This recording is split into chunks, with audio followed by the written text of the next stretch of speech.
Good afternoon.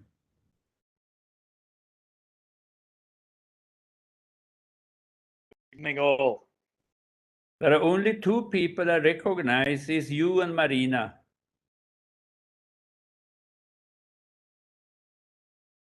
Yes, It's we're all done. you and Marina. I don't recognize anyone from the course otherwise. You Sai, I see the name. She used to be there. Marina, you're in Russia. David. Hi, everyone. Hello. Hello. Marina, can you hear me? Are you in Russia? Where? I can't hear you. You are muted. Moscow. Moscow. I have been there 3 times, I think. Nice place.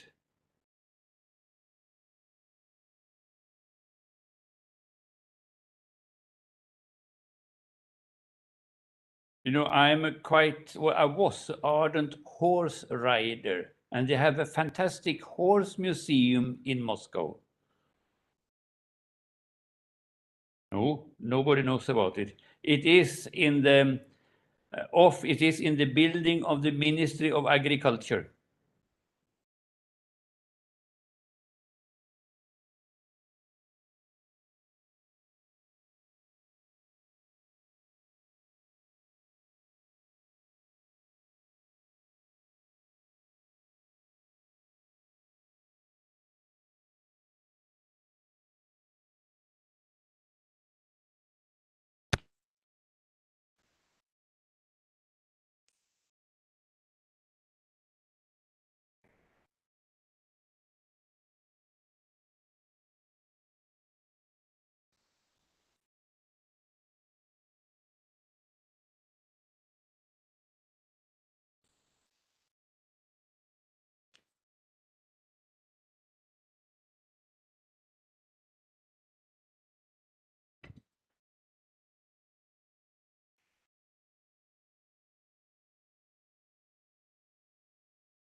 Hello everyone, Tashi Delek.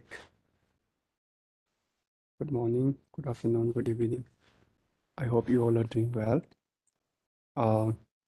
Welcome to the special session on the guided meditation on 2 methods of Bodhicitta.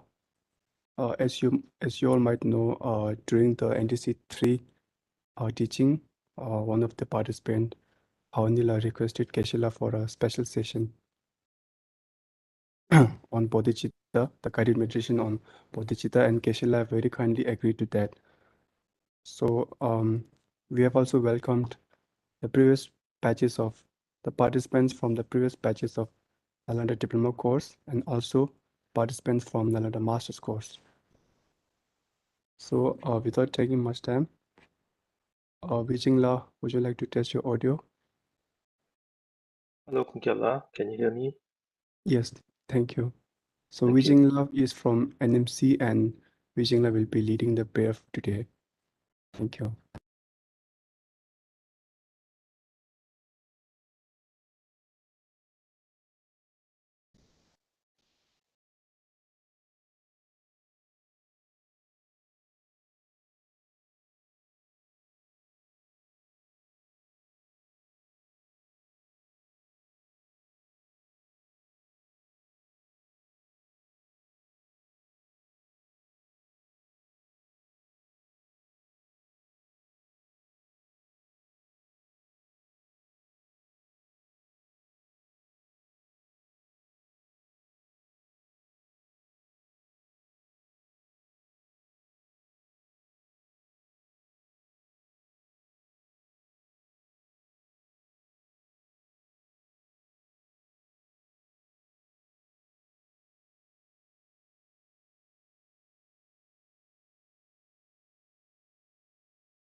Everyone.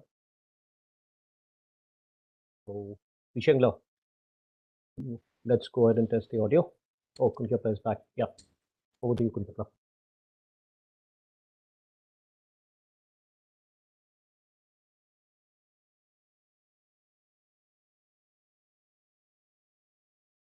Okay, over to you, Vijingla. Thank you, Kunkela. Hello, everyone. Let's start by setting a proper motivation, which consists of 3 parts. First, let's take a few moments to visualize the refuge field on our own. Buddha Shakyamuni, His Holiness the Dalai Lama, all the Buddhas and Bodhisattvas, so loving, so caring.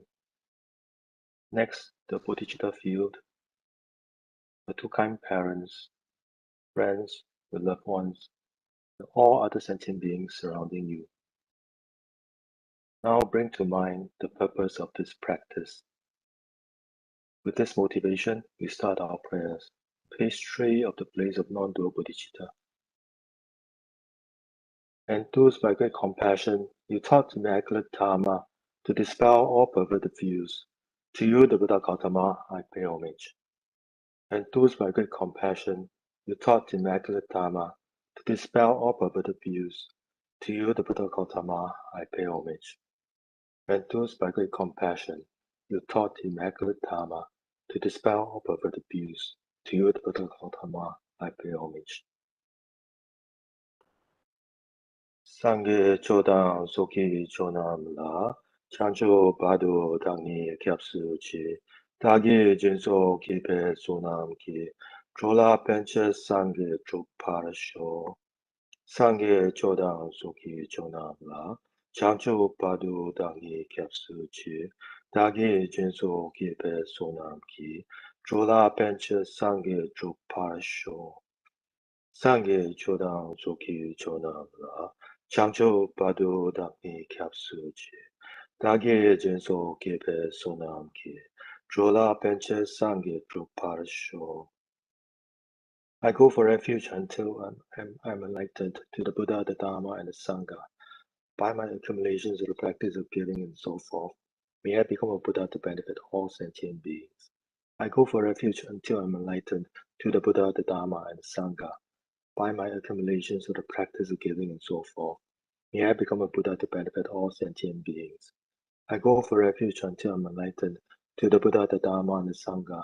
By my accumulations of the practice of giving and so forth, may I become a Buddha to benefit all sentient beings.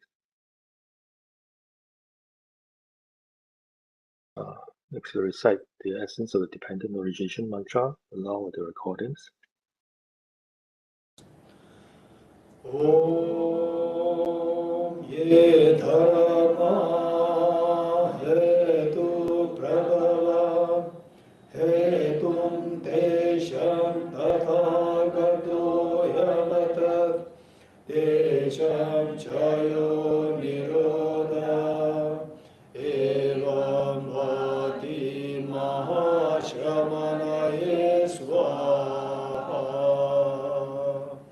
Om ye dharma hetu prabhava hetum tesham tathagato yavatat tesham chayo nirodha evam vati mahashramanaye swaha. Om ye dharma hetu prabhava hetum tesham tathagato yavatat tesham chayo nirodha evam vati mahashramanaye swaha. The meaning of the mantra: all phenomena arise from causes. The causes are taught by the Tathagata. The cessation of the causes as well is taught by the great seer. We recite the three principal aspects of the path by Lama Tsongkhapa on page 77. I bow down to the Venerable Lamas. As well as I'm able, I will explain the essence of the teachings of the Buddha, the path praised by the conqueror's children, the entrance for those who desire liberation. Listen with a clear mind, you fortunate ones, who are not attached to the joys of cyclic existence. Strive to make good use of leisure and opportunity, and direct your minds to the paths that pleases Buddhas. Without pure renunciation, an end to attraction for the pleasures of cyclic existence is unattainable. The craving for existence also binds beings. Thus, from the outset, seek renunciation. Reverse attraction to this life by reflecting on how leisure and opportunity are difficult to find and how life is ephemeral and without span. Reverse attraction to future lives by repeatedly thinking of the infallibility of karma and its effects and the miseries of samsara. Contemplating this, when for an instant you do not admire the splendors of cyclic existence and remain intent on liberation day and night, renunciation is born in you then.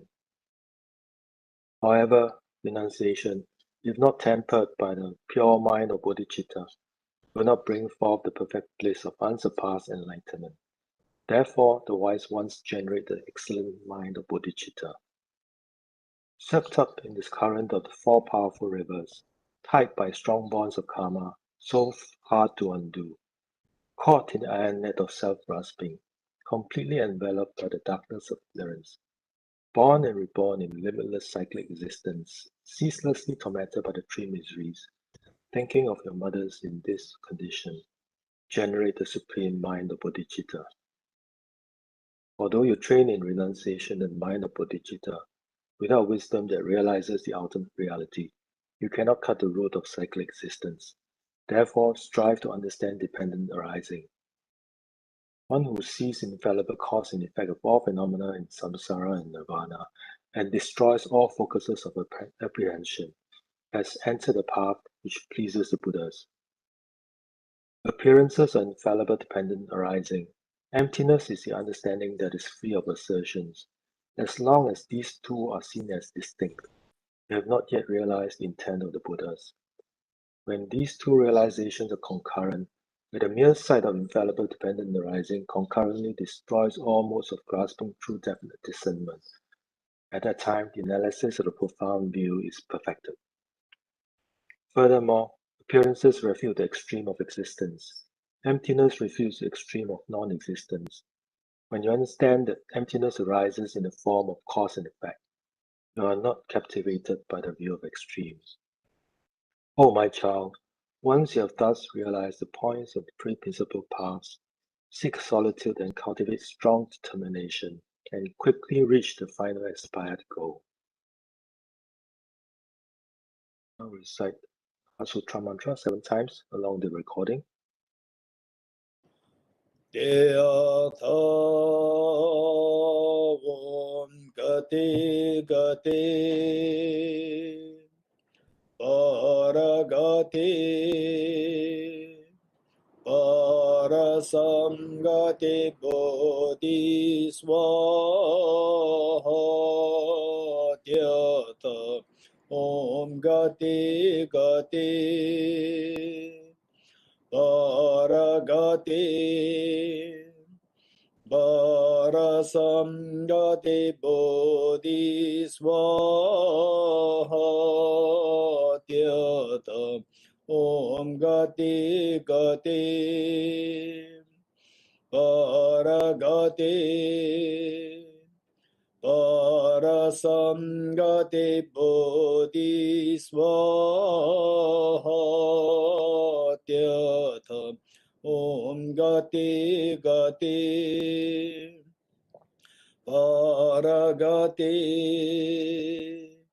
Parasamgati Bodhi Swaha Deyatha Om Gati Gati Paragati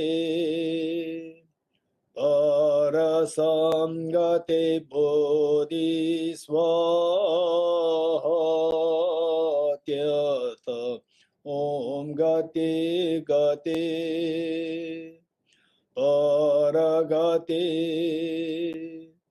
Parasamgati Bodhi Swaha Deyatha Om Gati Gati Paragati Parasamgati Bodhi Swaha.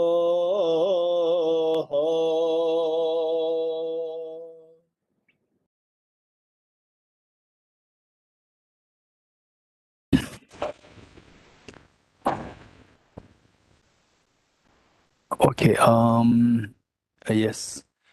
What we do is that we will do one thing. So basically, as indicated by Tinsu Kunchapla already,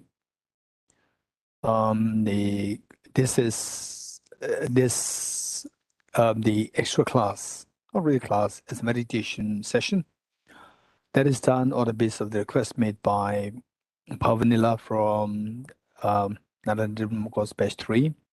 After completing the classes on Bodhicitta, she made the request if we can do a guided meditation. And yes, it's so a very genuine request coming. And yes, it's usually for the Bodhicitta retreats, which we conduct. We do guided meditation on emptiness, and this is so relevant today.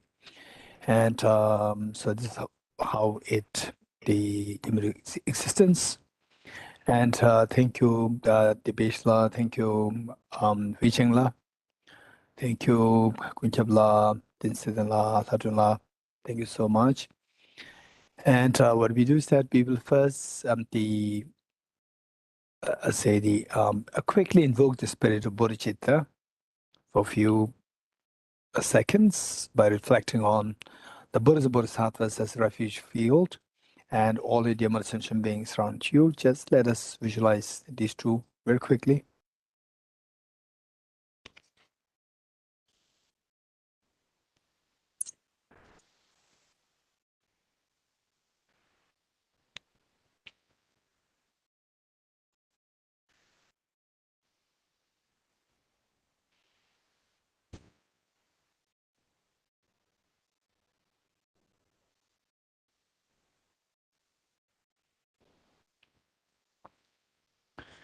And whatever your mindset is as of now, it doesn't matter. Just simply let us invoke the spirit. May I become Buddha for the benefit of all these dear mother sentient beings. Whether you like them, whether you don't like them, whatever is the state of your mind now, it doesn't matter. We are going to transcend our ordinary thinking. We're going to revolutionize our thinking to move towards that direction, which is the wisest approach, the approach which makes you so happy, sleep nicely, taste food so nicely, and every single moment the breath is so pleasant, peaceful, and your mindset is so happy. So this, for you, is the greatest gift. And for all other beings, this is the greatest gift. And this is this approach of the wise people, the Bodhicitta. Let us invoke the spirit of Bodhicitta for a few seconds. May I become Buddha for the benefit of all sentient beings.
Okay, thank you. So now these three verses we will recite at the end.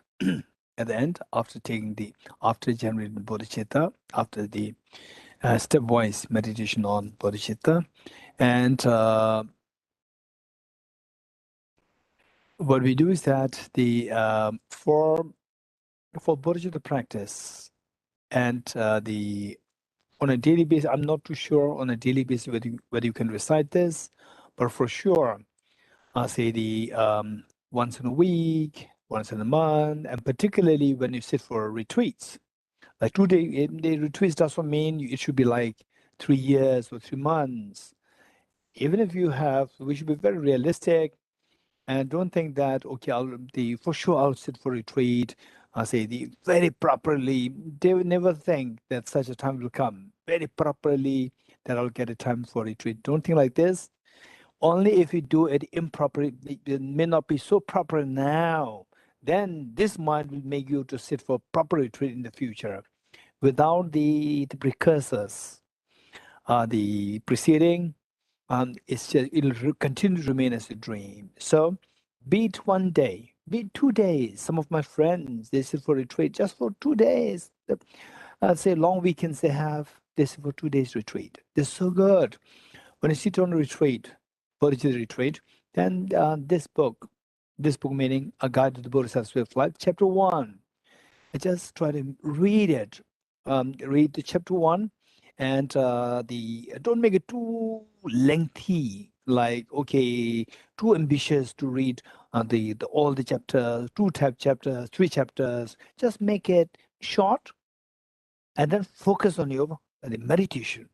The reading should be like, we need all the elements. and the reading will help us in his own ways, in ways to reinforce the benefit of generating bodhicitta. Then the enthusiasm will be increased, and this will make your bodhicitta practice more effective. So so I personally, when I do my retreats, I always read the chapter 1 before I do the meditation bodhicitta. Okay, and chapter 1, it is primarily to, of course, even the title says the benefits of awakening mind. Awakening mind meaning bodhicitta, the benefits of bodhicitta. And as we read this, it is to reinforce within the mind that this is so precious. And at the moment, although we do know, intellectually we know that this is so precious, but then this preciousness, closeness, so where it becomes closer, that happens only through practice. So because of which, so as you read this, as you practice, it'll continue to become closer. And at one point, you may feel that, okay, now bodhicitta is like this. But if you keep practicing it, then over time, you come to realize, oh, my view of my experience what the bodhicitta is like, say like 10 years ago, 8 years ago, and today is very different. You can feel today, so this is how, as time passes, you'll feel that your mind becomes closer experientially to this bodhicitta. So this is very important.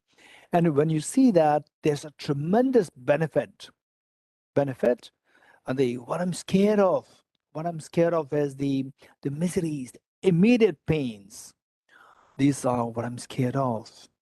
And particularly think about the small scope teachings meant for the small scope person, teachings meant for the middle scope person. So these should be the ground for us. And with these as ground, and then the fear will arise within us, a very intense fear. Sometimes when you practice it, and sometimes when you actually see things that you can correlate these with your practice of the teachings of the first two capacity the practitioners, the small and the middle scope practitioners, and you can relate that. Although sometimes you may be so relaxed, or maybe you're more lax, and when you suddenly encounter with the threat, immediate threat, like the COVID-19, it can hit me anytime. And Delta COVID particularly is very dangerous, very deadly. So it may hit me anytime. Then the fear comes through, and this fear will, for ordinary people, this fear will just give you a sense of uncertainty. That's it. Whereas for people who practice the Lamrim teachings, the practice teachings meant for small scope person, meant for the middle scope person, these people will immediately, when this fear comes, this fear will be connected automatically within your mind, will be connected with your Dhamma practice, and see that until I exit out of samsara, these problems will never stop. If that is happening, rather than you feeling the hopelessness, you feeling anxiety and no way out, instead of that, if you feel that unless you exit out of samsara, these are all temporary solutions, they are not so wise. And that comes to you, you will not become paralyzed. You'll become very courageous to tread on the path. Whereas these problems arise, and if you don't practice the teachings meant for a small scope person, the great scope person, then the danger is that when you are hit with the acute pain, sudden acute pain, then you become paralyzed. You don't know how to exit out of it, and then you will drown into anxiety and eventually depression. It can be very scary. Okay, so this is the benefit, the general practice of the Lamrim, the small scope teachings meant for a small scope person, middle scope person, and then the immediate experiences. They are so like a blessing in disguise. Okay, so with this mind, without much ado, let us recite the first chapter together slowly, as much as possible. Try to invoke the meanings, and in as much as possible, try to invoke the experience to the best you can, at least the meanings. Okay. And imagine that all the Buddhas, Bodhisattvas there with us, watching us, and your two parents, all your family members, including children, and all dear mother sentient beings there with us, and all those who died to the COVID, all those who died otherwise as well. Let us pray that they're all with us today. And you are leading this recitation, you are leading this practice, and that all beings so happily join in this practice to awaken the seed of Buddhahood within us, to tread on the path. Gade para samgade bodhisattva. Okay, the benefits of the awakening mind. Respectfully, I prostrate myself to the Sugatas, who are endowed with the Dharmakaya, as well as to the noble children, and to all who are worthy of veneration. Here I shall explain how to engage in the vows of the Buddha's children, the meaning of which I've condensed in accordance with the scriptures. There's nothing here that has not been explained before, and that I have no skill in the art of rhetoric. Therefore, lacking any intention to benefit others, I write this in order to acquaint it to my mind. For due to acquaintance with what is wholesome, the force of my faith may increase because of these words. For a short while, this is the translation error. Increase because of these words. If, however, these words are seen by others, equal in fortune to myself, it may be meaningful for them. Leisure and endowment are very hard to find, and since they accomplish what is meaningful for humanity, if I do not take the advantage of them now, how will such a perfect opportunity come about again? Just as a flash of lightning on a dark, cloudy night, for an instant brightly illuminates all, likewise in this world, through the might of a Buddha, a wholesome thought rarely and briefly appears. Hence, virtue is perpetually feeble, the great strength of evil being extremely intense, and except for a fully awakening mind, by what other virtue will it be overcome? All the Buddhas who have contemplated for many aeons have seen it to be beneficial, for by it the limitless masses of beings will quickly attain the supreme state of bliss. Those who wish to destroy the many sorrows of the conditioned existence, those who wish all beings to experience a multitude of joys, and those who wish to experience much happiness, should never forsake the awakening mind. The moment an awakening mind arises in those fettered and weak in the jail of cyclic existence, they will be named the son or the child of the Sugatas, and will be revered by both men and gods of the world. It is like the supreme gold-making elixir, for it transforms the unclean body we have taken into the priceless jewel of the Buddha form. Therefore, firmly seize this awakening mind. Since the limitless mind of the soul guide of the world has upon thorough investigation seen its preciousness, all beings wishing to be free from worldly abodes should firmly take hold of this precious awakening mind. All other virtues are like the plantain tree, for after bearing fruit they simply perish. But the perennial tree of the awakened mind unceasingly bears fruit and thereby flourishes without end.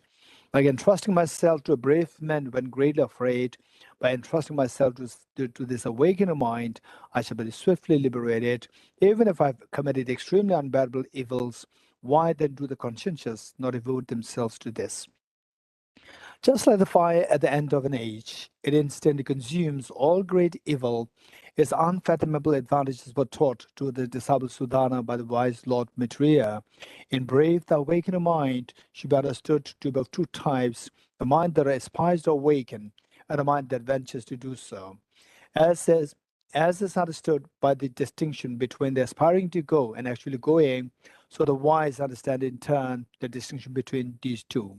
Although great fruits occur in cyclic existence, from the mind that aspires to awaken, an uninterrupted flow of merit does not ensue as it does with the venturing mind. And for him who has perfectly seized this awakening, seized his mind with a thought never to turn away from totally liberating the infinite forms of life, from that time hence, even while asleep or unconcerned, a force of merit equal to the sky will perpetually ensue. For the sake of those inclined towards the lesser vehicle, this was logically asserted by the Tathagata himself in the sutra requested by Sabahu. If even the thought to relieve living creatures of merely a headache is a beneficial intention endowed with infinite goodness, then what need is there to mention the wish to dispel the inconceivable misery, wishing every single one of them to realize boundless good qualities? Do even fathers and mothers have such a benevolent intention as this? To the gods and sages, does even Brahma have it? If those beings have never before ever dreamt of such an attitude for their own sake, how would it ever arise for the sake of others? This intention to benefit all beings, which does not arise in others, even for their own, is an extraordinary jewel of the mind, and its birth is an unprecedented wonder. How can I fathom the depths of the goodness of this jewel of the mind, that panacea that relieves the world of pain, and is the source of all its joy? If merely benevolent intention excels venerating the Buddhas, then what need to mention striving to make all beings without exception happy? Although wishing to be rid of misery, they run towards misery itself. Although wishing to have happiness, like an enemy, they ignorantly destroy it.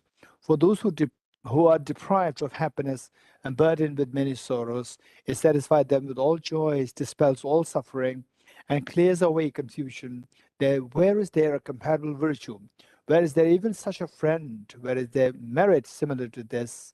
If whoever repays a kind deed is worthy of some praise, then what need to mention the Bodhisattva who does good without it being asked of them? The world honors as virtuous a man who sometimes gives up little plain food disrespectfully to a few beings that satisfy them only for half a day. What need be said then of one who eternally bestows the peerless bliss of Sugadas upon limitless numbers of beings, thereby fulfilling all their hopes? The Buddha has said that whoever bears an evil thought against a benefactor such as that Bodhisattva will remain in hell for as many aeons as they were evil thoughts. But if a virtuous attitude should arise in that regard, its fruits will multiply far more than that. When bodhisattvas greatly suffer, they generate no negativity. Instead, their virtues naturally increase. I bow down to the body of him in whom the sacred precious mind is born. I seek refuge in that source of joy, who brings to happiness even those who harm him or her.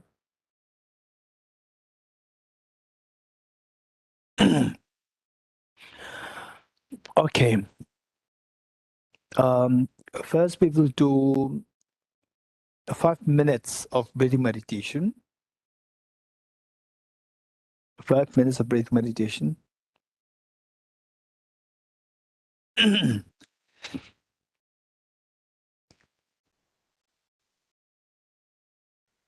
Okay. Ready? Salimba.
Okay. Next, we will do the for the renunciation part on the basis of the 4 seals. So that we'll do a little quickly because the renunciation part is very important. Bodhicitta has 2 parts. So basically, the basic foundation of Bodhicitta is great compassion. And the great compassion has 2 elements. One is the feeling of love and affection, the feeling of closeness that you built for all beings is one. Number 2 is that we need to see the, in order to manifest this feeling of closeness in the form of compassion. May you be freed from suffering and the cause of suffering. In order to manifest this feeling of affection in that form, we have to know the feeling of the pains of others. For that, you have to have the feeling of the pain on yourself. You have to feel that within yourself, and then not just the pain, the suffering. It should be all 3 kinds of sufferings: suffering change, perverse condition suffering. So that can be best done on the basis of the practice of the 4 seals, which the Buddha enumerated. But there are very systematic practices of what we call as the lamrim. Lamrim teachings meant for a small scope person, lamrim teaching practice meant for the middle scope person, and so forth. But if you do it on the basis of the 4 seals, that is perfect. That's perfect. So we're going to do that on that basis, the 4 seals. And except for this, the first single point of meditation, the 4 seals meditation, which is for renunciation, bodhicitta practice, and then the emptiness meditation on emptiness, all these 3 are analytical. So the mind should be extremely active. And as I've been always indicating, that the wisdom of emptiness meditation, we should not be too creative. We should follow we should stay within the framework of the text, very standard text, how to meditate emptiness. Whereas for the bodhicitta, while being in the main framework of the bodhicitta, the methods, we can be as creative. And so what I'm doing here with you, this is going to be a sample. It doesn't mean that this is the only way. This is a sample, and you can be as creative. You can bring your own experiences, what you experienced, what you read, what you've seen. You can bring all these, but don't make it too long, and don't stray away from the main framework, like the 7 steps or the 9 steps. Don't stay away from it. Don't just jumble up everything. Make sure that you are following these steps properly. And within that, there's a flexibility there. You can incorporate any kind of experiences and reading what you read, what you've seen. These things you can incorporate. And for the bodhicitta method, the practice, there are 2 main methods. And today we're going to do the equalizing and exchanging method. And whereas if it is for purely, people who are into, the since childhood, having, the concept of rebirth, concept of law of karma, and so forth, for them, then the sinful can be done first, followed by the equalizing and exchanging method. But for the general audience, particularly people who are from the modern education system, it is better to do the method of equalizing and exchanging self-others and followed by the self-fold. And for sure, we are not going to do the self-fold today. We're going to do only one because it could be very tiring. And for you, in your own practice, I would suggest not to make it too, the long session. It can make you very tired. Then after a few days or few weeks, you may stop meditation practice. So make it make sure that you are able to have a proper time management. Say like 10 minutes or 20 minutes maximum. Don't make it like 1 hour, 2 hours, and so forth.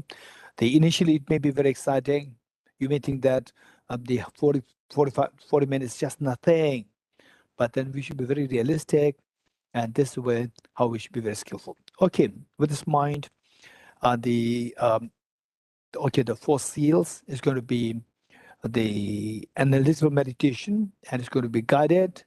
And these are all samples that I'm giving you, but for like 1 or 2 years, 3 years, it is good to stay within the sample. This is better, it's safer within the sample. And then you want to include something, it's fine. And then meanwhile, just expand your studies and reflection. Keep reading more materials, very standard materials, not just any material written by any author. Very standard materials, because it's not we are not to play with the mind. The mind is the one of the, if you tame it, this is the most beautiful thing that exists in the universe. If you with the intention to train it, and if it goes the wrong direction, because people who write books may not necessarily be good practitioners. We never know. So therefore, what they write may not take you to the right direction. Like this author, A Guide to the Bodhisattva, like Bodhisattva Shanideva, you just read it. Any acclaimed, say, the practitioners who are really realized practitioners, they read it. The more realize, the more respect they have for this book. And some you read, you can just sense that, okay, is a little shallow. I don't know, what level. You can sense it.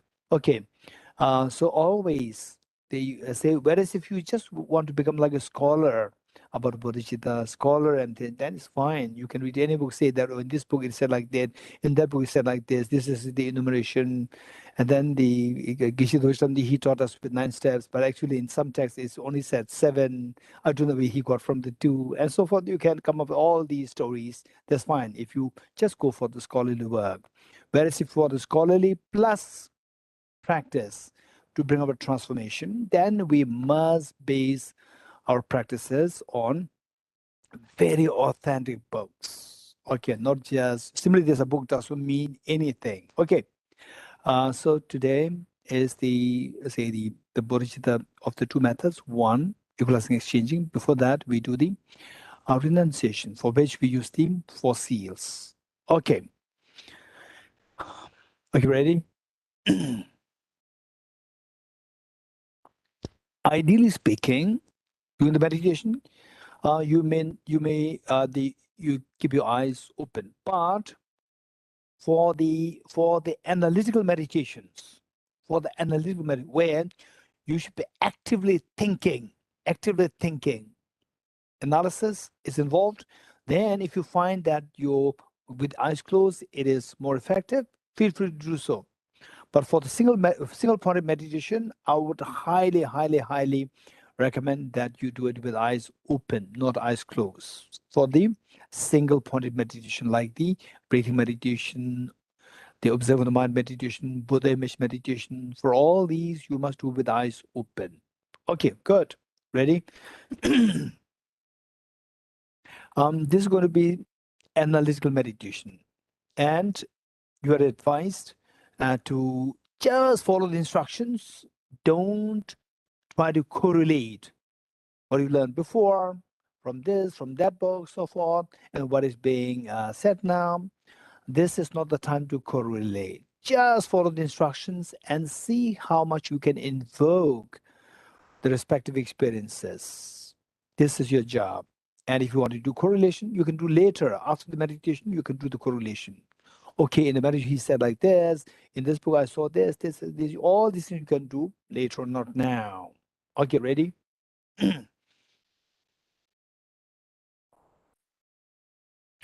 Renunciation. Renunciation is not to renounce your happiness, it's to renounce your miseries. And as you identify the miseries more subtly, the more refined the antidotes, the remedies you apply, more refined the antidotes are employed, more refined is your experience of the renunciation. More refined is the experience of nirvana, liberation. And on the basis of identifying the subtlest of the reality, you're able to identify the subtlest of the experience of nirvana, experience of liberation from samsara, and the desire to abide in the experience of the liberation. That aspiration is known as renunciation. And to renounce your miseries, the wise people will renounce the causes of the miseries. And the best way by which to do so is by following the instructions as given by the compassionate Buddha, the four seals. All composite things impermanent.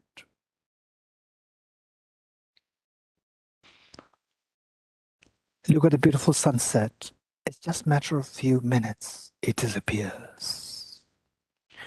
And look at the beautiful days you had when you were so young, tender child in the labs, in the lap of your mother. All these time is gone. So many people you already know in the past, many of them no more to be seen with us. And beautiful, your school days are gone, college days gone. And today, there are 7 billion human beings.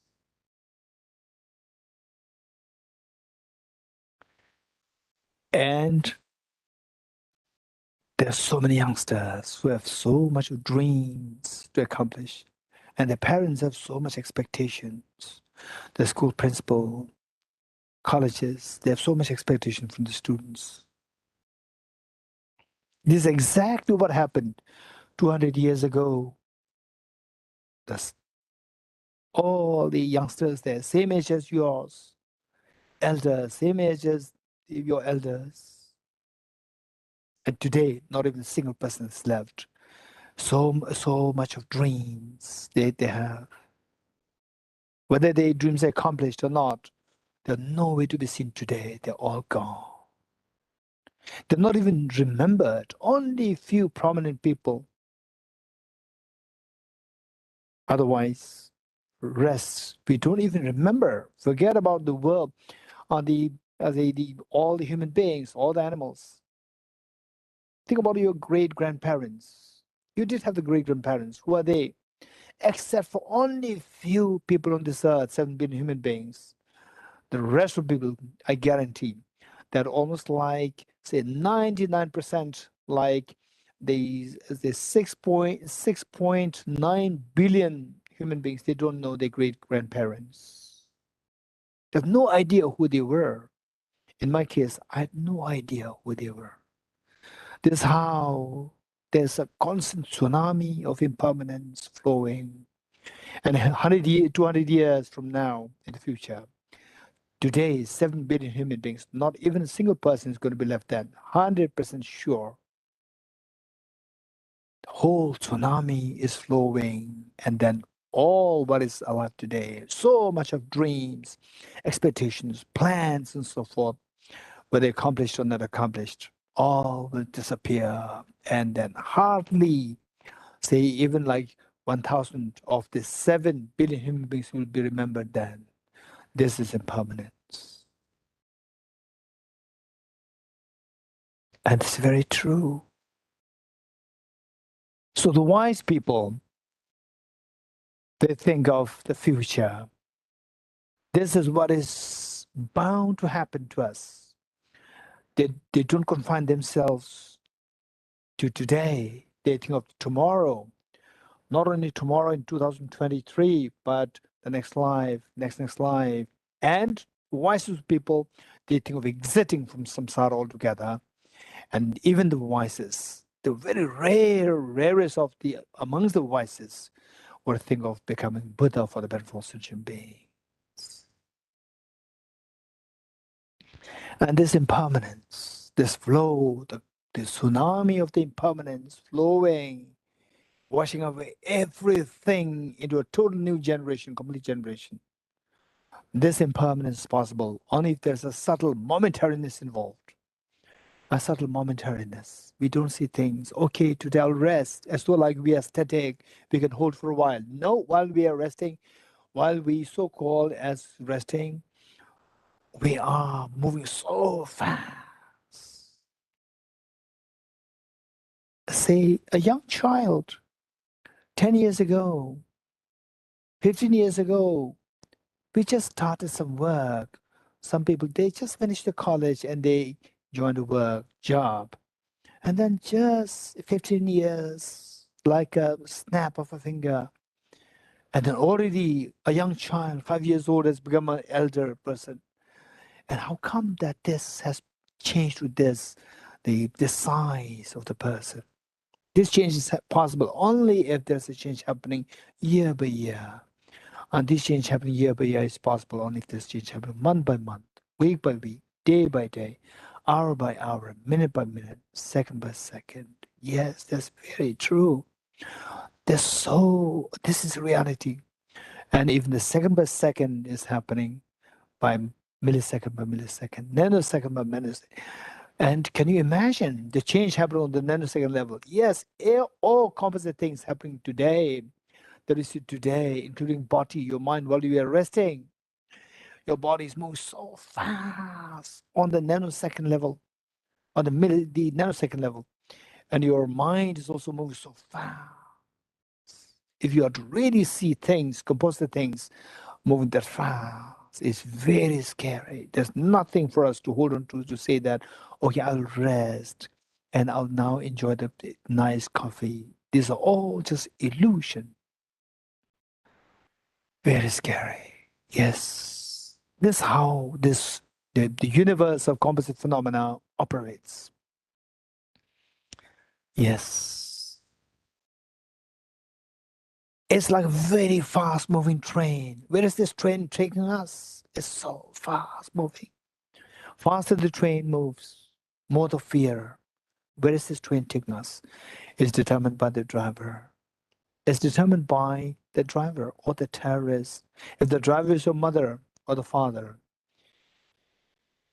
no doubt this train will take you to picnic spot. But if the driver is either under either the terrorist or under the gun of the terrorist, no doubt this train will take you to the slaughterhouse. And in that case, unfortunately, the driver is a mind, and this mind is under the terrorist of the self-grasping ignorance and self-centered attitude, the two demons within us, unfortunately. It'll only take us to miseries.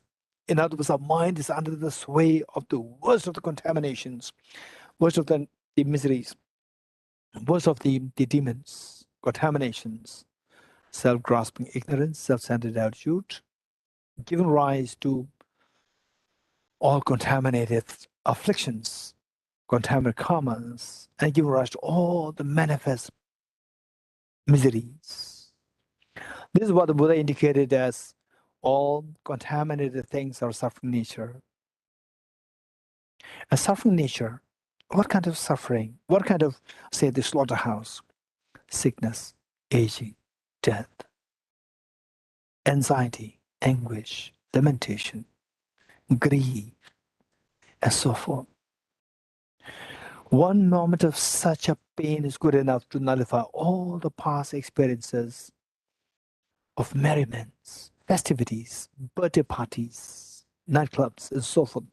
Just one moment of such a tragic event is good enough to nullify all the thousands of experiences of merriments that we had gone through.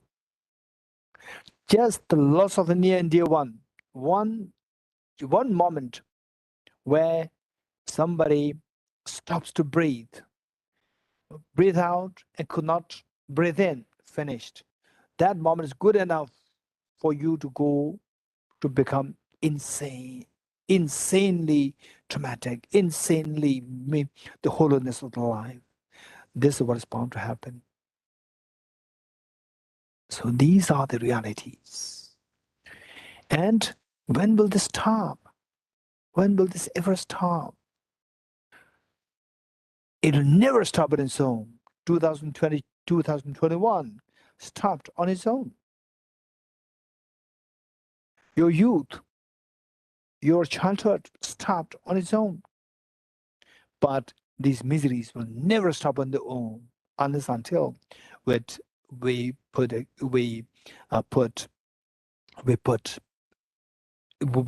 effort to stop that.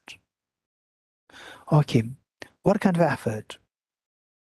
Without putting that effort, it's going to be a drama played over and over again.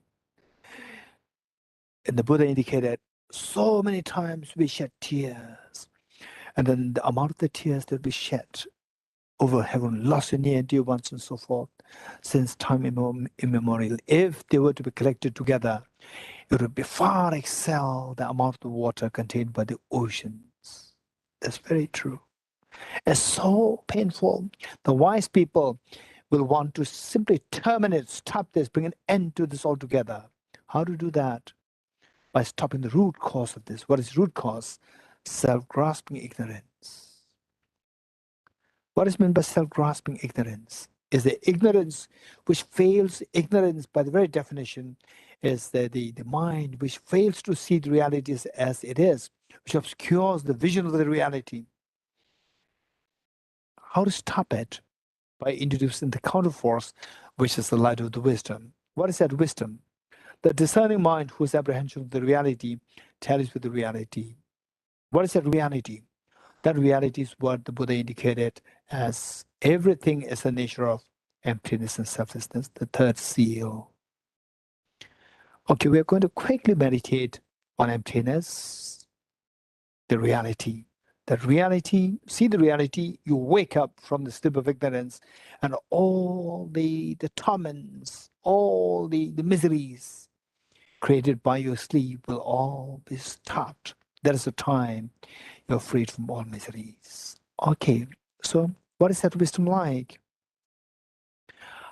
Just think of the self, I. This I is involved with all your problems.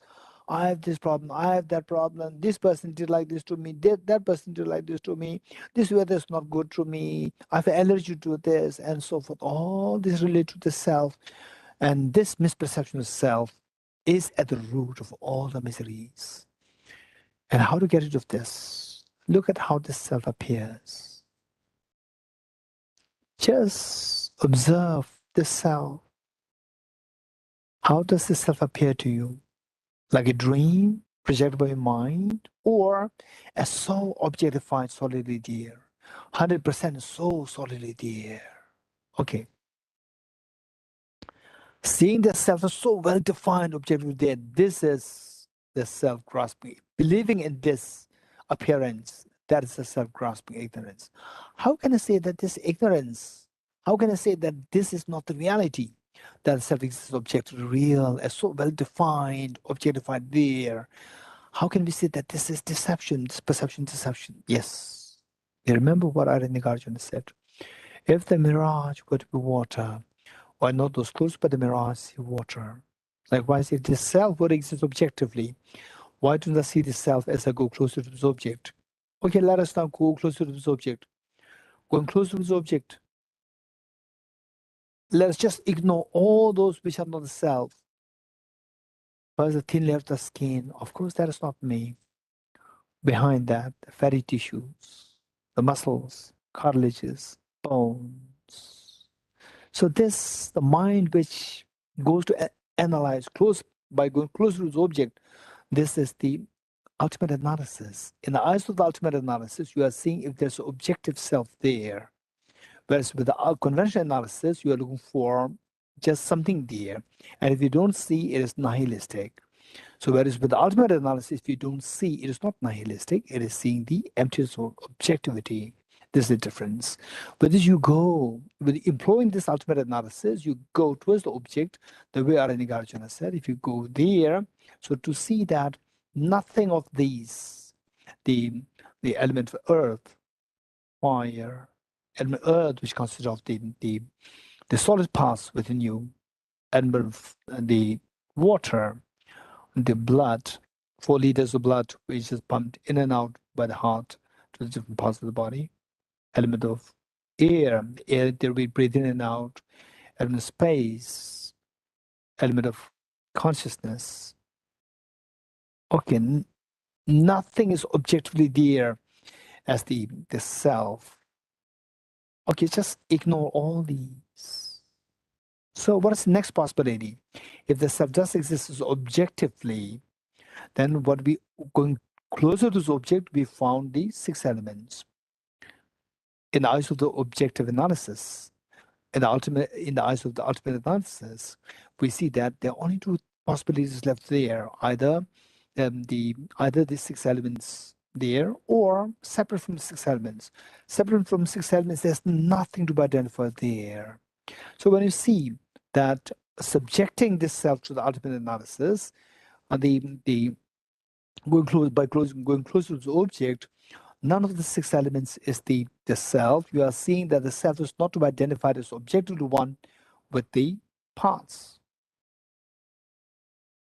Okay, be convinced with this, that none of the self is not to be identified as one with the parts, which means that the parts are not to be identified as intrinsically as the self by going towards the object. If this is not the case, then where is objective to self there? Keeping aside the aggregates or the elements, so what is left there as a self which is different from these parts? Nothing is left there. Be very sure of that. Okay, so both the possibilities, intrinsically to identify as one with the parts, intrinsically to identify as separate from different from the parts, both are proven to be deceptive. Okay, now from the object, what is there as a self? Nothing is to be seen there as a self from the object in the eyes of the ultimate analysis. Stay in this experience for a while.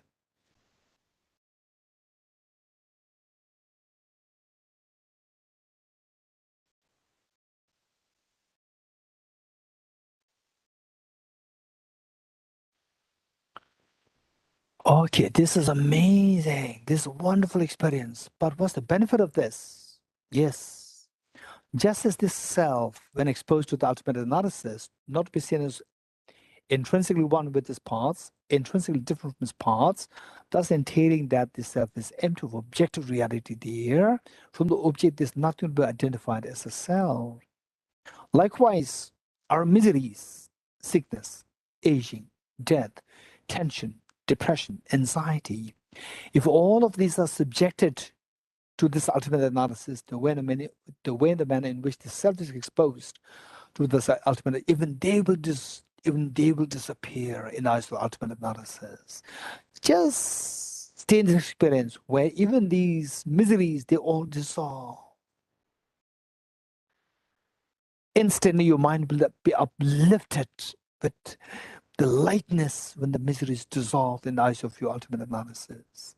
Stay in this experience where all your miseries dissolve in the experience of emptiness. That dissolution, that pacification of miseries in the eyes of the experience of the emptiness, this is a peace which the Buddha taught. Stay in this experience. Wow, this is amazing. If only I can sustain this experience, that would be wonderful. I'll be freed from all forms of fear. That's amazing. That aspiration to abide in this experience of emptiness, where all your miseries dissolve in the eyes of the ultimate analysis, that aspiration is the most refined understanding of renunciation. Stay in this experience of the renunciation.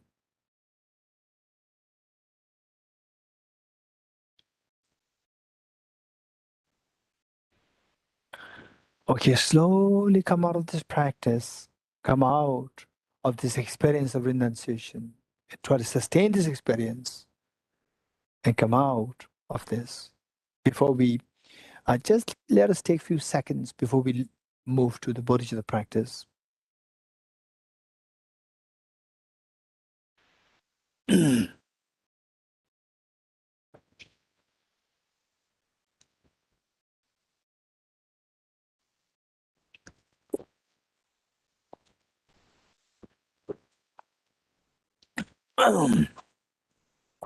Okay, ready?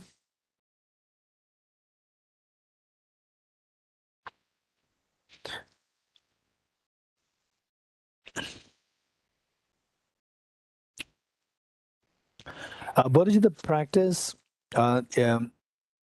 okay, just for information,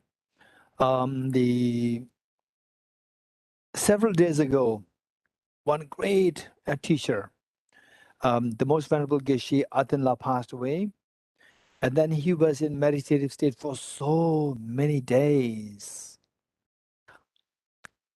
I don't know exactly how many days he said meditative state, but he was in meditative state for so many days. And from what I could sense, I do not know him personally, but what I could sense is that he is amazing practitioner. In fact, what I could ask him is that they are real practitioners who realize emptiness, who actually manifest bodhicitta in these great monastic universities. That I'm very sure. And also that I think yesterday, I think it was yesterday. I'm not too sure how the most likely it was yesterday. That again, one great master, the most venerable Geshe Topgela, he passed away, and he passed away in this lotus posture, and in a meditative posture. In this posture, he passed away. That's amazing, amazing. So in fact, I got the photograph, and that's amazing. So we never know. These are the real yogis. These are the real hidden yogis. Say during their lifetime, they may not manifest as okay, a great teacher like this, like that, but they really manifested. We never know where the real yogis there. Okay. So with this in mind, it is only through practice. This is what I can say from my last many years of being in this path. Only through practice. We can't expect that some teachers come to bless you and suddenly there is the eruption of the bodhicitta experience, the wisdom of emptiness. Don't expect that. It is only through your effort. In fact, if such eruption of the experiences, if these things are possible, then the Buddha will never say, Buddha would not have said that you are the master of yourself. Who else is there as your master? The one who tames one's mind will be liberated. And this is a wise person. This is what the Buddha indicated. So whereas if you are somebody who, what you are doing now, if what we are doing now, if this is what we have been doing for the last many lifetimes earlier, and in this life, then with a small trigger, instantly your past experiences can manifest. And don't expect that you may be one who practiced this in the former lives. Don't expect that. If you expect that, you may end up with more white hairs coming this way, and then nothing is happening, right? And generally speaking, it's very easy to check whether you are one. Because there's, say, the indications shown by the great master Milarepa. He demonstrated many of these indications even before he actually met his teacher. And he proved that. And many indications were there that he actually practiced these for many lifetimes in the past. And if we expect, you and me, right? And if we expect like this, it is a self-deception, because we know who we are, right? So look at the degree of our, say the agitation, anger, and so forth, and your, say the attachment, jealousy, and so forth. And somebody says, "What a stupid person!" Instantly, how your mind reacts. We can just check. These are the meters. We can easily check. What is that? The testers, the litmus tests. This is very easy. So don't expect that. The better is practice now in this life. So I'm very, say each one of you, no doubt I have to tell this, remind you every now and then. So we all, the fact that we are doing this together here is on a voluntary basis, and you came, which means that you have this, say the aspiration to do that. Yes, let us keep up with this. Okay, ready?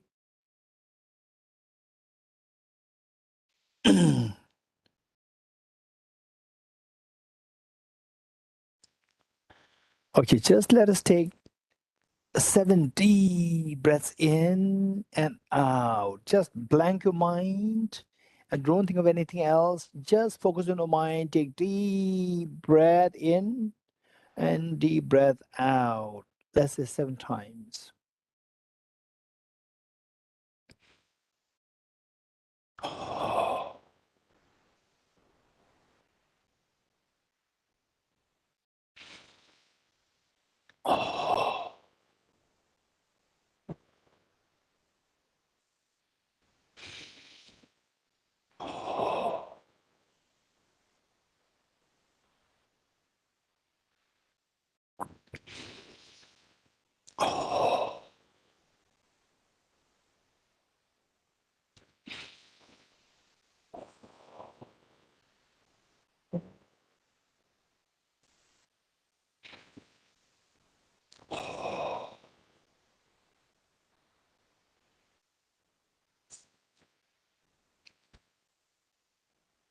Okay.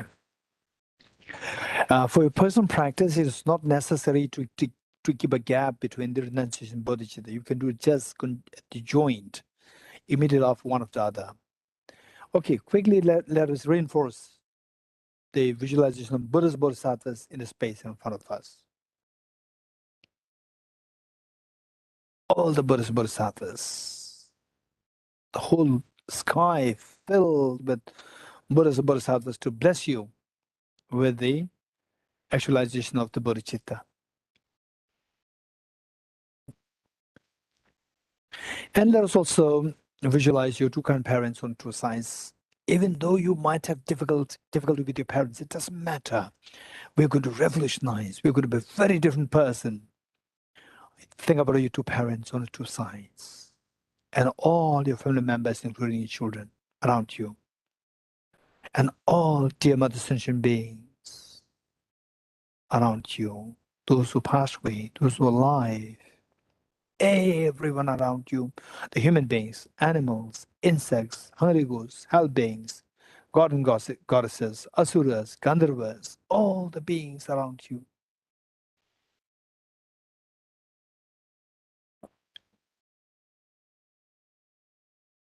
Okay.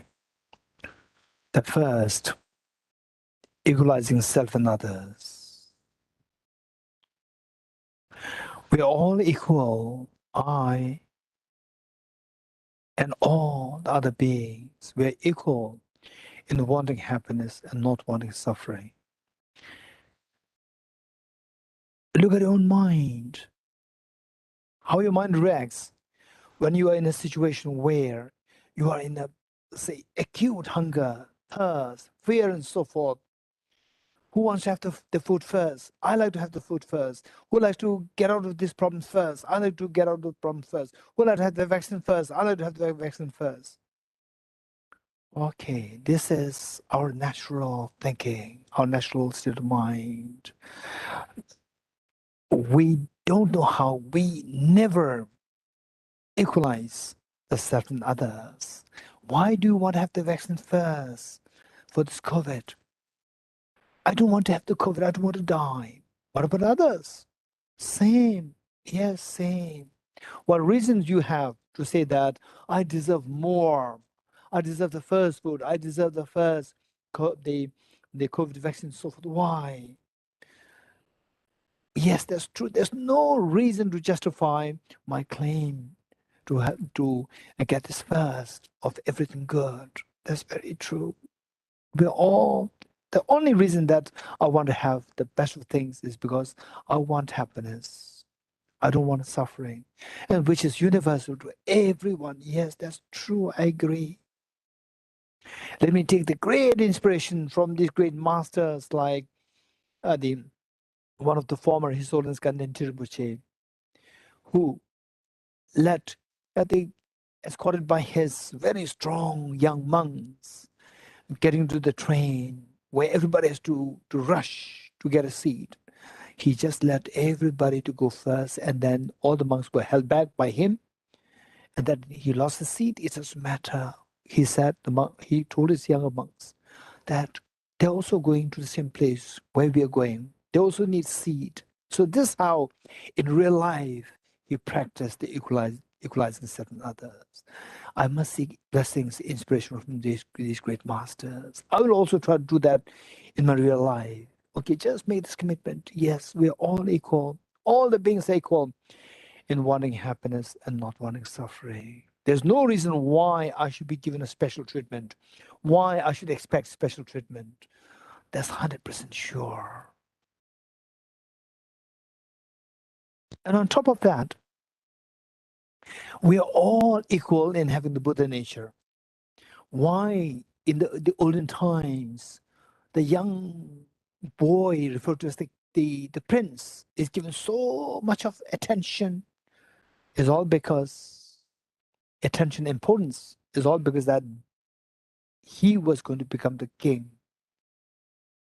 And each one of us, you and all others, all the sentient beings, even the beggar, everyone has a Buddha nature. They also should be treated much, much, much higher than the prince, because they all become much greater than kings. They all have the capacity to become the Buddhas. We are all equal in that. So we are all equally important. That's very true. We are all equal.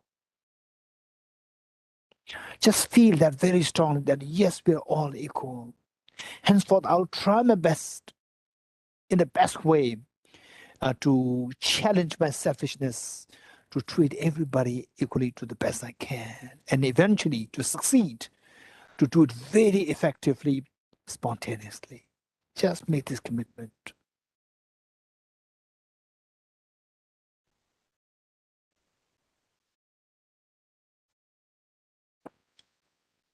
Next, reflect on demerits of cherishing oneself.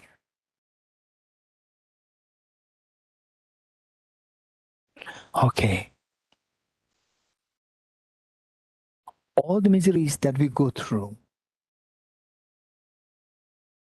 for example, immediate miseries that we go through, the conflicts with other people, most of this somehow, our problems are there. Our contributions are there because of the selfishness, because of the ego.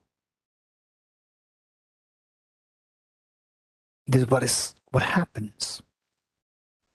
I say many of the people who ended in prison, again, most of them, there are some innocent people who go to the prison, but most of them because of the selfishness.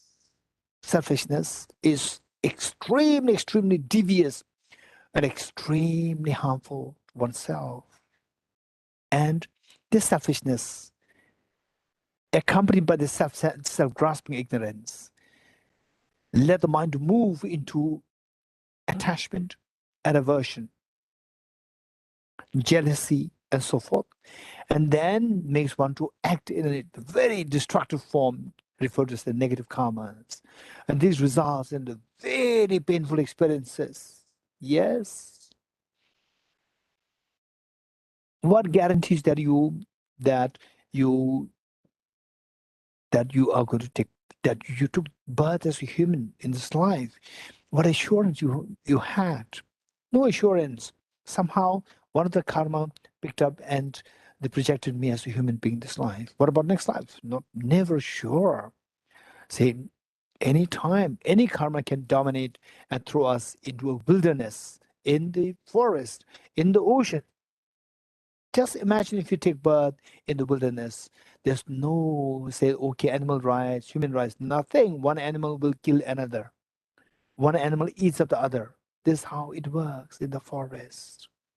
And even the most strong, powerful animal, at a particular time, after a few years, there's going to be younger ones coming out to become more strong, physically strong. Again, will eat up. This is a cycle, so vicious and acutely painful cycle. And there's no, say, the okay protest, so say, okay, this says we have to create rules, regulations, nothing.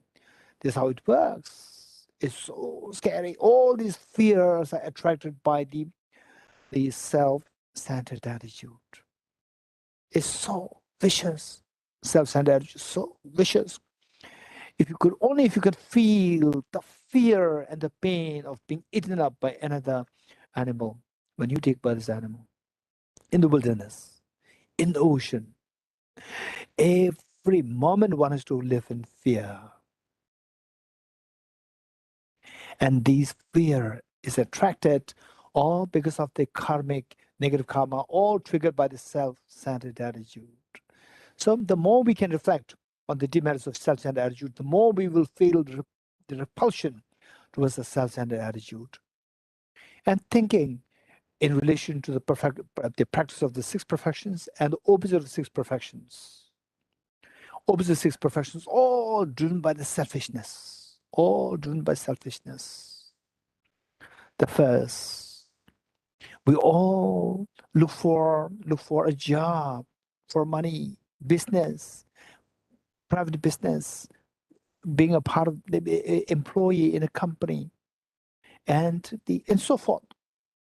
Looking for resources, looking for money, resources. And these resources are results of the generosity.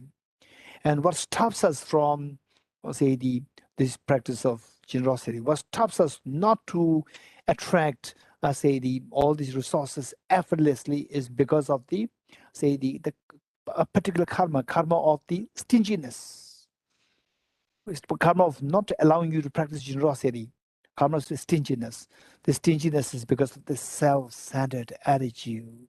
So there's a triangle there. The pain of the poverty. Anytime we can be into acute poverty. For example, Delhi, the last 1 or 2 months is acutely painful, acutely cold. And so many people, they have to just sleep on the bare cement floor outside. And this is so acute painful. We never know.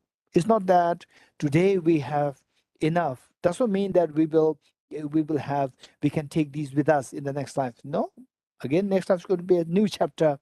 You may take birth as a child of a very, very, very poor family where you have to sleep on the street in this, let's say, 0 degrees centigrade, -5, 10 degrees centigrade, so forth. Very possible. If that is the case, it's so acutely painful. So this pain is one side of the triangle. This pain is because of the immediate cause of the stinginess, and that in because of the self-centered attitude. So this is a triangle. So the unwise people will only see because I don't have the wealth, that is what they blame. My parents I'm very unfortunate to be born in this parent. No, this is you to be blamed. Your stinginess in the past to be blamed. So those people who can blame the act of karma of the stinginess, those people are wiser than those people who just create more negative karma by showing anger towards the parents, saying that you are responsible, that you are very poor, and now I have to suffer the poverty. This is so unwise. And the wise people will be able to see a little further away from that it is your stinginess, negative karma stinginess in the past. And that is because of this selfishness. Even those people who can see further away, they could see the stinginess is there as the mastermind of the suffering, the poverty today. So this triangle, from there, so all these reflections will tell us that these immediate miseries that I go through is because of this self-centered attitude. This is how you relate this. It's a matter of the practice. You have to do it on a basic daily basis. Then you can connect it so beautifully. Then even in the future lifetimes, you meet with any problem, you connect this with the selfishness. The selfishness is responsible. I will never ever surrender to selfishness.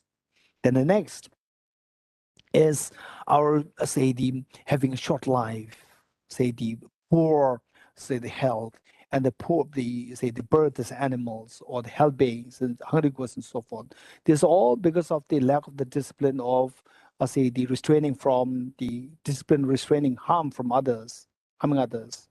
So again, this is why we have to go through all these problems of the short life, of the taking birth in unwholesome states. It's all because of there's harming others. So this harming others is again because of the selfishness. Again, we see that it's all because of selfishness that I don't get what I'm actually looking for. a good health, longevity, favorable births, and so forth, is all because of this, again, the selfishness. Then they think of the patience. Patience, the opposite of which is the anger.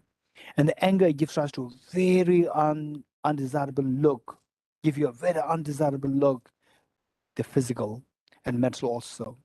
And there's nobody wants that. Everybody wants to appear nice. And yet, we can have it any time, may not be in this life, but in the future lives, any time it can happen. This because of the impatience and the anger. So this anger is again because of the selfishness, 100% selfishness. Again, we see that this undesirable look that we take in this life, or we can potentially take in the future lifetimes, many more times in the future, is again because of the selfishness, self-centered attitude. This is how we feel, we build up this imprint of seeing the self-centered attitude as my true enemy. Okay, the more we reflect on this, the more we feel so angry towards a self-centered attitude. And next, the elegance or the radiance, the elegance because of the enthusiasm. Why don't we practice enthusiasm? Because of laziness. Why do we have laziness? Laziness because of self-centered attitude. Again, the triangle that everybody wants to have the elegant appearance of so elegant, such a presence there. But why we don't have this in this life, in the future lifetimes as well, is all because of this, the laziness. Laziness is not wanting to engage in the welfare for other beings. And this is all because of the selfishness. So we see that what I want is the radiance, the elegance, the presence, and so forth.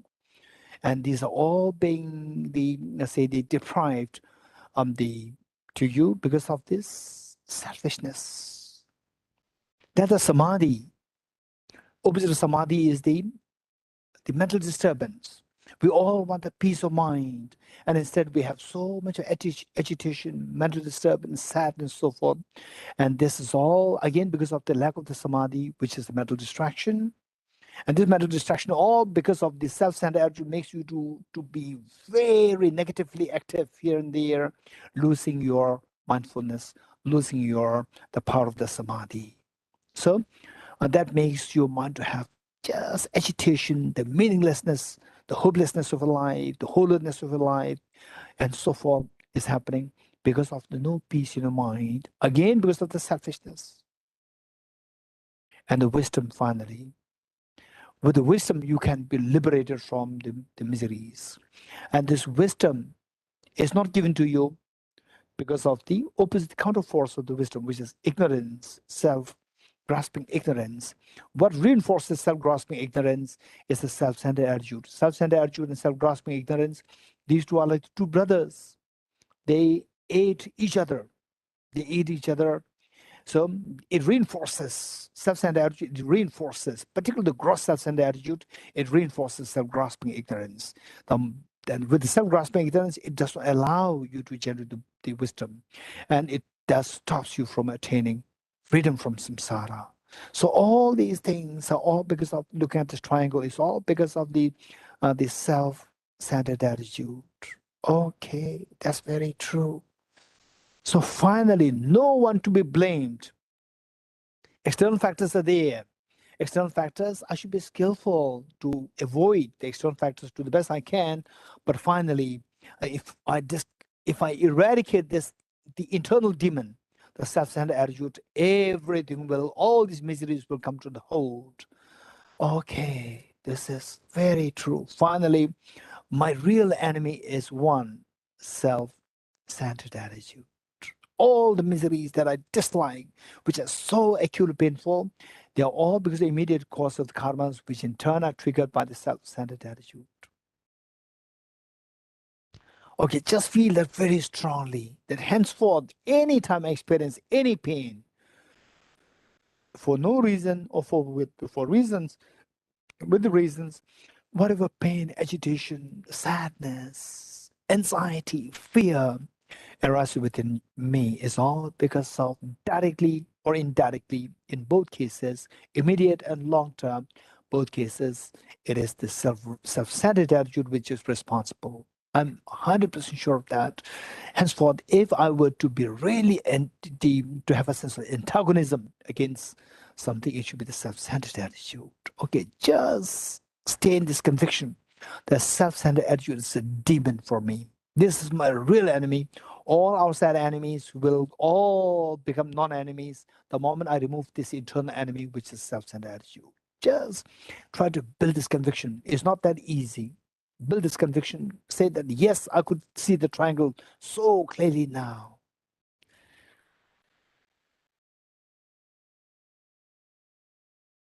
And also make a commitment that henceforth in the future, if I ever experience any pain of any feeling of agitation, pain, sadness, so forth, I'm immediately going to connect myself with these three triangles and to point to this self-grasping ignorance, self-centered attitude as the final demon, final enemy of mine.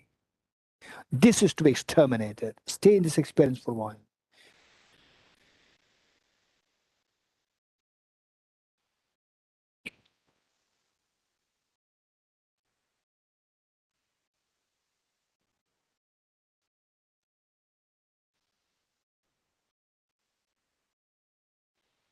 Next, reflection on the merits of cherishing others. Okay, imagine that you were born in the forest, as any kind of animal. And then 24 hours, you should always remain watchful and in fear. And suddenly, a person so loving and caring animal activist come to rescue you and put you in a very beautiful place. How relieved will you feel? Yes, that's very true. That would be amazingly great relief. That's true. Imagine that you are trapped in a wildfire and somebody comes to rescue you. You are in so much of fear. Somebody rescues you, and what relief comes to you. Imagine that you are in the hands of a terrorist. Suddenly somebody abducted you and you are actually that person's a terrorist. Every moment you have to live in fear. And again, suddenly out of miracle, out of nowhere, somebody came to rescue you. How relieved will you feel? Okay, just feel that. So all these pains, the fears, they're all, again, triangle. Ultimately, it's a self-centered attitude. And this relief, you might have been kind with somebody. You might have relieved somebody, give such this solace and the relief to somebody in the past. That is now acting to make you feel relief and so much of freedom. Wow, that's amazing. Other cherishing. Being kind towards others is possible only because of others. And because of others, I could cherish others. Because of this, now I could feel this relief. It's so precious. Thank you so much. Other cherishing. Because of the others that I'm able to practice this, now I could experience this leisure of the relief. It's so precious moment, beautiful moment. Okay, other cherishing is so precious. This is a safe haven for me. This is the ultimate guarantee that I'll be happy. I'll be freed from the fears. Other cherishing is so precious. Again, let us go back to the 6 perfections in generosity. Say, I don't want to suffer poverty. If you don't want to suffer poverty, the wealth is required. Wealth is possible only through generosity. And generosity is possible only through only through, say, the caring for others. Then the generosity happens. Caring for others is cherishing others. Cherishing others is possible only if there's others to whom you can cherish. They're so precious. There are moments where sometimes there are moments where you want to really help somebody, but you don't find anybody there. And you suddenly find somebody. There's a tremendous joy there. Now I get the opportunity to help somebody. This is exactly what is happening today here. That the cherishing others in practice generosity gives me the wealth. It saves me from poverty. It's amazing. Again, cherishing others. This is what saves me from poverty. Again, the discipline of not harming others, refraining from harming others. Again, this stopping harming others happen only when you have a sense of love and affection towards others, cherish others. Again, look, cherishing others make you have the restraint of not harming others, and this guarantees you that you have a longevity, that you have a healthy life, that you have say the favorable birth and so forth. It's so precious. It's all again because of the other charity. So beautiful. Just imagine that, say, from where you are about to be killed, from here where you are about to take birth in the hell realm, Holy Ghost realm, animal realm. So from there, suddenly you are, say, promoted to take birth as a favorable, the human birth with the longevity, healthy life, and so forth. It's all because of the other cherishing or refraining from harming others, which is so precious. Other cherishing. Wow, this is so precious. For sure, this is my priority, to cherish others. And I don't want to have a very undesirable look in this life, in the future lifetimes. I want to have a youthful look. I want to have a radiance in my look in this life, in the future lifetimes. So all these are determined by the practice of the patience, saying no to anger. And how to say no to anger is by only when you have feeling of closeness, affinity, affection, then anger will be subdued. And this affection towards others happen only if you love others. Only if there's even this love for others happens when there's others. It's only through the presence of others that I can feel affection towards others. That makes me not to stop all my anger, and because of which there's radiance coming to me. There's incredible desirable look happening to me in this life, in the future life, and so forth. These are all again because of the cherishing others. It's so precious. And next is enthusiasm. We all want to have the look of the elegance, the richness, the presence. This is all because of the enthusiasm. Enthusiasm of the welfare over the welfare of the others, the welfare of other beings. So this welfare of other beings, engaging in the welfare of other beings happen only if I cherish others. Again, cherishing others give me the enthusiasm. This enthusiasm gives me this rich appearance, rich look, elegance within me is so precious, extremely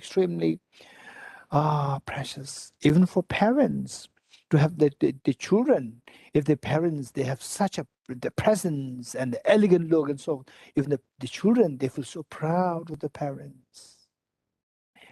Let alone for your own benefit, even for your children, even for people who love you, this is so precious.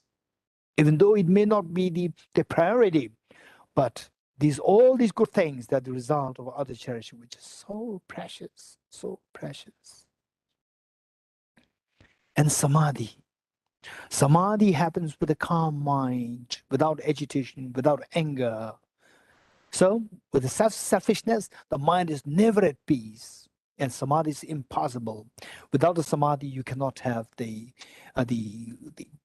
stability of the wisdom, without which you cannot attain the higher accomplishments. All these high accomplishments, they are as a result of the one part, the samadhi. And samadhi is possible when you cherish others, your mind is much at peace, and your samadhi smoothly flows. Wow, this is so precious. Even the peace of mind, because of samadhi, is also because of the cherishing others. So precious. Again, the triangle. Even the good thing of the peace of mind to samadhi is because of other cherishing. The wisdom, the moment self-centered attitude subsides, other cherishing increases. You simply want to benefit others. How best I can benefit others is by giving them the wisdom. I must have this wisdom. And again, the wisdom is instilled in you because of other cherishing. It's so precious. With the wisdom, you can expect to be freed of all the fears of life. Even that thing, the taking away from all the fears in the ultimate sense, is again because of other cherishing is so precious. Wow, that's amazing. Then Nagarjuna concluded by saying that this feeling of affection towards others gives rise to all the 6 results because of the 6 perfections. This, they say, the feeling of the anger, feeling of disliking others attracts all the 6 negative results of the opposites of the 6 perfections. So all these negative results are because of selfishness. All the positive results are because of the cherishing mind. Henceforth, I will always cherish others. The self-centered attitude is the demon. I will never say yes to the self-centered attitude. Just stay in this experience. Wow, the cherished mind is so beautiful. Just get this reassurance that other cherishing is so precious, even for myself. Somebody who likes to have happiness, who doesn't like to have even the slightest of pain. For that matter, the wise person should embrace the respective causes of happiness, should shun the causes of the miseries, and that can most effectively be done by the Adhicharish mind. It's so precious by saying no to selfishness, self-centered attitude, by embracing the Adhicharish mind. Just reinforce yourself with this commitment. Yes, this is very true. Selfishness is the root of all the miseries, and the other cherishing is the root of all happiness. Remember this verse by Bodhicitta Shanideva. All happiness the world contains are derived through wishing happiness for others. All miseries the world contains are derived through wishing happiness for oneself.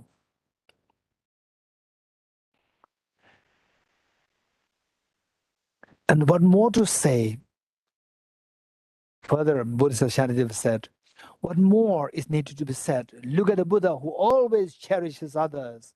And what is the state of the accomplishment he or she attained? And look at us, the suffering beings, all these many lifetimes cherishing the self. And what is our miserable, look at the miserable plight that we live in. So, with selfishness, you will not attain enlightenment. You continue in miseries in samsara.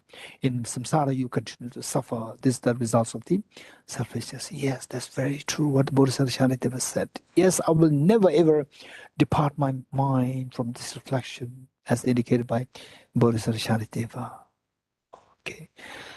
Okay. Very good. I'm so happy now. So, now we move to step 4 and 5, known as practice of Tonglen. First, the practice of Len, taking the suffering of others, with emphasis on compassion. So with this mind, let us take the suffering of others in 3 forms. The suffering, change, and the pervasive condition suffering. As we take this suffering is fine, but suffering change as a deceit, as a bait, and the suffering of the pervasive condition suffering as the mastermind of all the miseries. Mastermind. The unwise people will not feel angry towards the mastermind, will feel angry towards the immediate cause. But the wise people who are more matured, who are more into this practice, will see the mastermind as the ultimate, the source. You terminate this, the rest will simply disappear. Okay, so with this mind, as we breathe in, let us breathe in all the manifest suffering, suffering. Say you know about the people in the hospitals waiting for the last breath, and people in hands of the terrorists, and the poor chickens in the KFC, and the people in the wildfire, people trapped in tsunami, and the animals in the wilderness, the creatures in the ocean. Just take these miseries. These miseries, as you breathe in, just imagine that all these miseries, they gush in through your left nostril like in torrent of very, very dirty water with snakes, scorpions, and so forth, just gushing through your left nostril as you breathe in voluntarily out of compassion. You take all these sufferings, manifest sufferings. If possible, try to do one at a time, like the person in the hands of the terrorist. Just try to take the suffering. And the next time you may do the poor chickens in the KFC, or some in the wilderness and so forth, or in the trapped in tsunami, trapped in the cloudburst, trapped in the wildfire and so forth. You can just do one by one. You can say we are do it 3 times. As you breathe in, just breathing all these miseries in the form, they transform into the extremely dirty water, extremely dirty the water gushing through your left nostril. And then with the if you want to think of like the scorpions and the snakes and so forth also gushing into along with this dirty water, very acidic dirty water gushing through your left nostril, enter through your the gushing through left nostril, and then going through your at the heart. And the heart, imagine the self-centered attitude is just self-centered attitude, self-grasping, particular self-centered attitude is just resting there at your heart. And suddenly they go so forcefully and they just fight with this self-centered attitude, and the self-centered attitude is consumed by the dirty the water with the scorpions, with the snakes and so forth. And then they go through your heart, through your body, through your feet, and down the ground, and they're all self-centered attitude washed away fully, and the beings are liberated, beings are freed. And just feel the joy that, okay, the person in the hands of terrorists, he's relieved, she's relieved, meeting with the parents, so happy. And the somebody in the tsunami, again, suddenly miraculously you rescue them and the miseries, and then it manifests in the form of they meeting with the parents in a very safe place. Okay, this is how we do 3 times. Okay, first 3 times with this suffering. Ready? As you breathe in, yeah, take deep breath.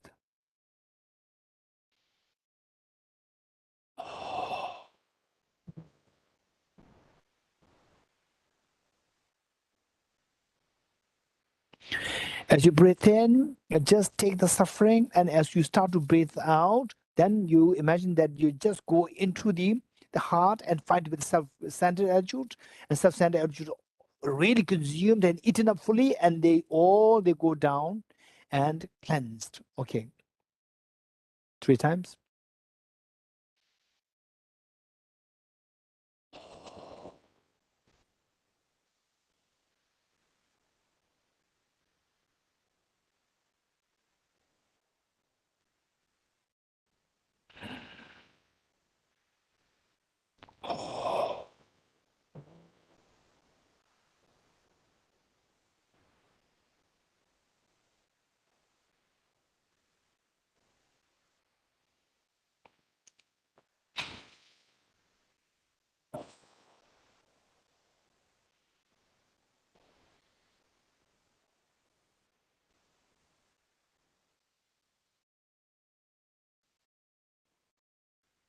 Just feel that all these beings whose suffering you've already taken, now they are relieved, they feel such a great relief, such a blissful experience, meeting with the parents, meeting with the children, meeting with their family members, so relieved. Just feel the joy within you.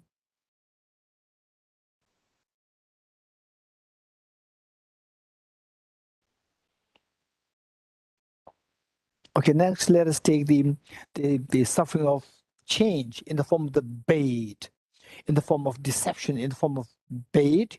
You take, so these bait like the suffering change, these trap the beings, and these do not give the opportunity for the beings to think of escaping from samsara.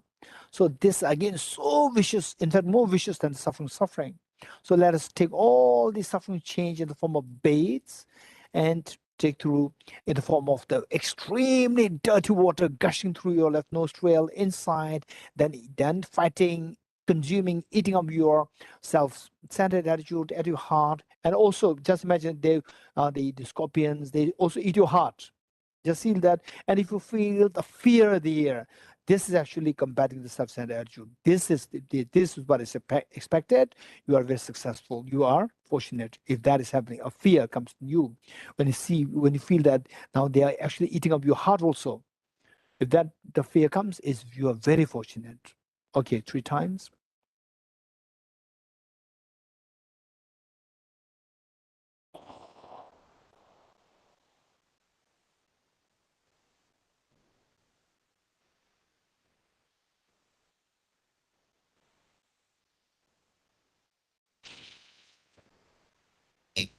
Oh.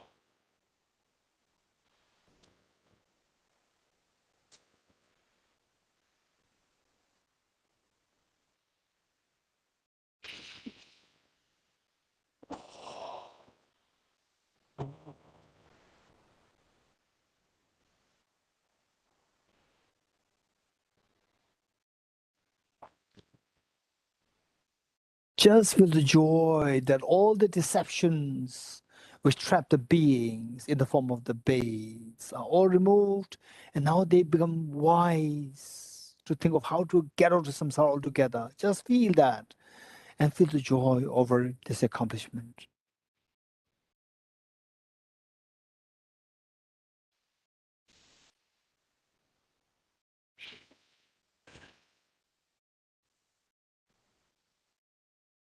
Next, the pervasive conditioned suffering. As you take the suffering, the pervasive conditioned suffering, just take all the afflictions and contaminant karmas and self-grasping ignorance and self-centered, both, all these together, collected from all the beings now, all the beings, not only one, all the sentient beings. You take them from gushing through your left nostril in the form of the extremely forceful, very acidic, dirty water, with the scorpions, snakes, and so forth, then eating of your self-centered attitude inside, which was otherwise resting in your heart, and eating of your heart also, visual organs inside, they then go down, and this is how everybody's free from the samsaric experience completely. 3 times.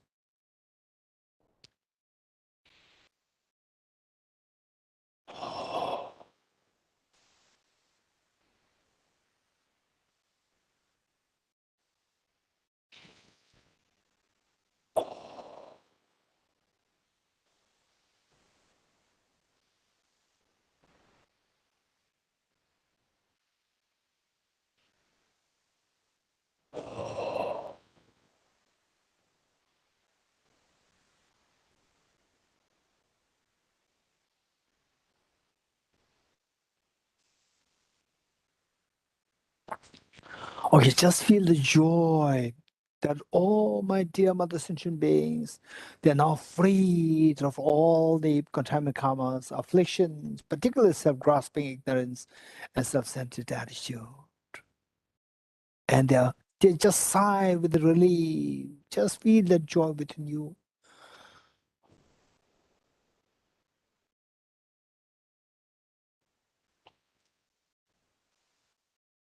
Okay. Next, number 5. Giving happiness. Giving the happiness and cause the happiness to all the dear mother sentient beings with emphasis on loving kindness. Okay, as we give out, the giving is of 4 kinds. The generosity of 4 kinds: generosity of material resources, generosity of love, generosity of the protection, and the generosity of dharma. The first, generosity of material resources, as you breathe out, first you breathe in, and then as you breathe out, you imagine that all your virtues, all the good things that you have, they all go out through your right nostril in the form of light rays, nectars, very soothing nectars, light rays towards all the beings who are deprived of happiness and the cause of happiness. Again, be very particular, not just in general, be very particular. Say if you know somebody who's deprived of wealth, who's deprived of I'll say the first with the material resources, deprived with the facilities, a proper house, proper food, and so forth. Imagine that all these nectars and wildlife from the right nostril, they go out, they become their possessions, these material resources, which just they say the enrich, or that these beings are endowed with all these facilities, which are the manifestations of your virtues, of the good things that you have, which go out from your right nostril. And then they are so relieved, all the beings. Okay, 3 times.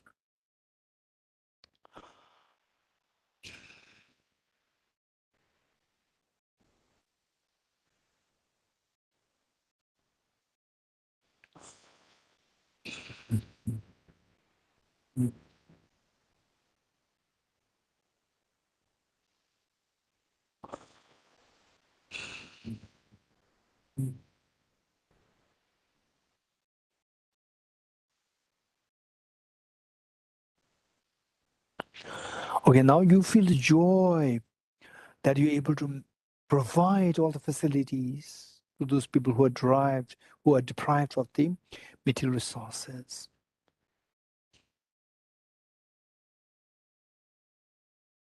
Next, the generosity of love and affection. You see, there's so many people who are feeling lonely. There's so many people who are going through depression.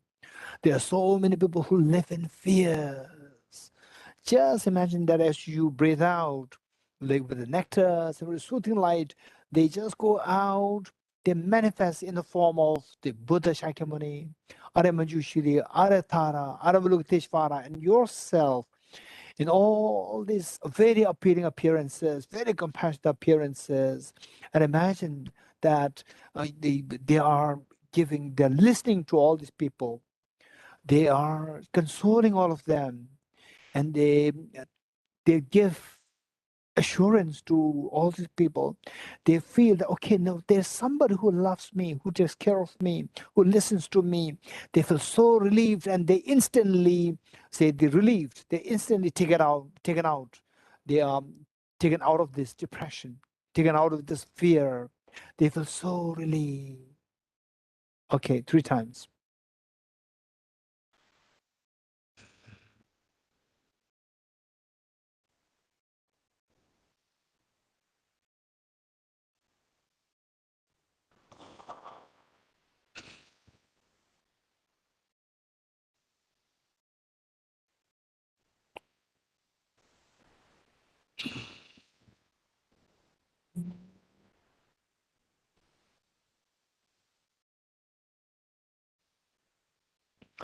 Just feel the joy that all these people who are deprived of love and affection, who are in fear, who are in depression, stress, lonely, they feel such a healing effect.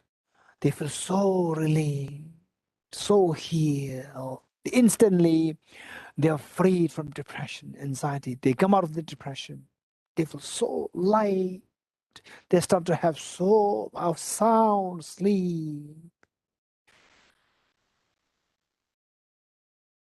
Next, the generosity of protection of life, giving life to the beings. Again, you should be very precise, not just very general. So you can be very, dramatic in this reflection. Say you can think of people, someone who's on the verge to be killed by the terrorists, and we never know who that the victim is going to be like. You can be the next person. I can be the next person. We never know. So imagine that you send nectars and very soothing lights, and it just moves there, and then you manifest there, and so courageously you tell the terrorists that if you really want to kill somebody, kill me and spare this person. You are engaging in the generosity of giving protection to this person. And imagine that if you can, then you can imagine that the terrorists actually the slitting your throat.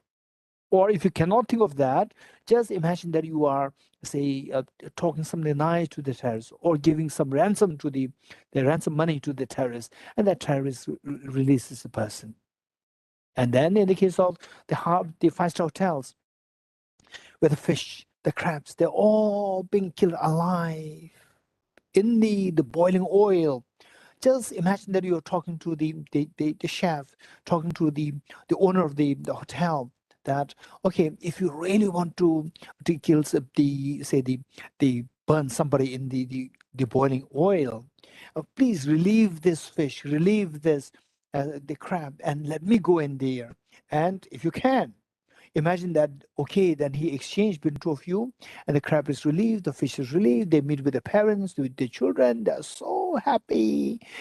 You give them a new life, and then you are thrown into this. And imagine that so much of fear comes to you. That is actually combating your selfishness. That is so precious, but some people cannot do that. If they do that, they may really go mad. So those people who cannot do that, then don't do that. Just imagine that you're buying these creatures from the chef, and these creatures relieved. Okay, this is what it can do. Likewise, I'll say the people in the people in the wildfire, people in the tsunami, and then say all these horrible things happening in the world. Just imagine that you are giving a fresh life, new life to them, relieve them, and you go there in the place. Okay, you can be very specific with a particular thing. Okay, 3 times.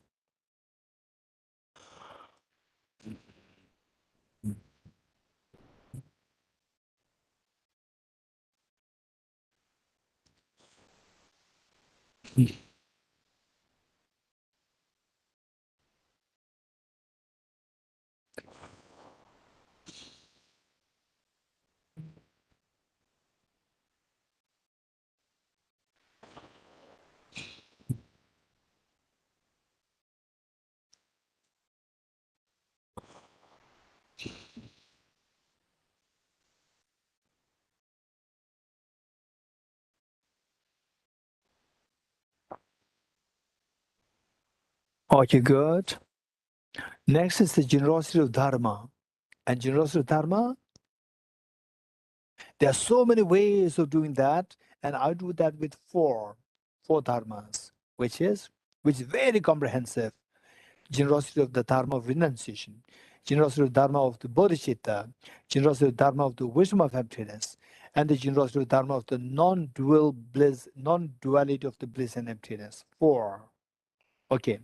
The first one, renunciation, is imagine that as you breathe out, these nectars, nectars light, when they reach all these beings. Now here is not only the one specific person, but all the beings.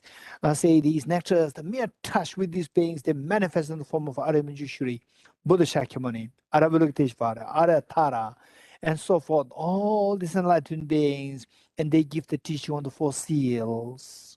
4 seals to refrain from harming others, so that they can renounce the miseries and samsara. And all the beings hearing these dharma of the 4 seals, they stop engaging all the negative karmas, and okay, I have to stop the engaged negative karmas so that I can experience the fearlessness of samsara. Okay, 3 times.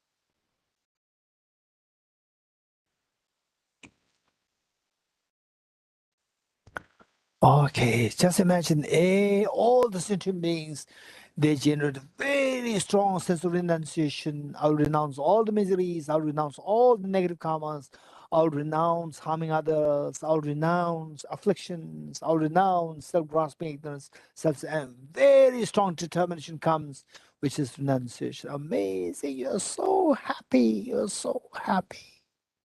Wow. Unbelievable thing is happening today. Okay, next. The generosity of dharma of Bodhicitta. And all these beings, not only they want to get rid of miseries, they want to have the maximum happiness which is possible. The trigger point is the Bodhicitta. Now you share the dharma of the Bodhicitta. Again, you exhale, and the nectars, the mere touch with all the beings, they manifest in the form of Bodhi Shakyamuni, Are Manjushri, Are Vilukateshvara, Are Tara, and so forth, and then give them the teaching on the Bodhicitta. Everybody feels so convinced that, wow, this is so precious Bodhicitta. I will henceforth, I will only think of becoming Buddha to benefit all these beings. And from your side, wow, that's amazing. This guarantees that they're going to have the maximum happiness 3 times.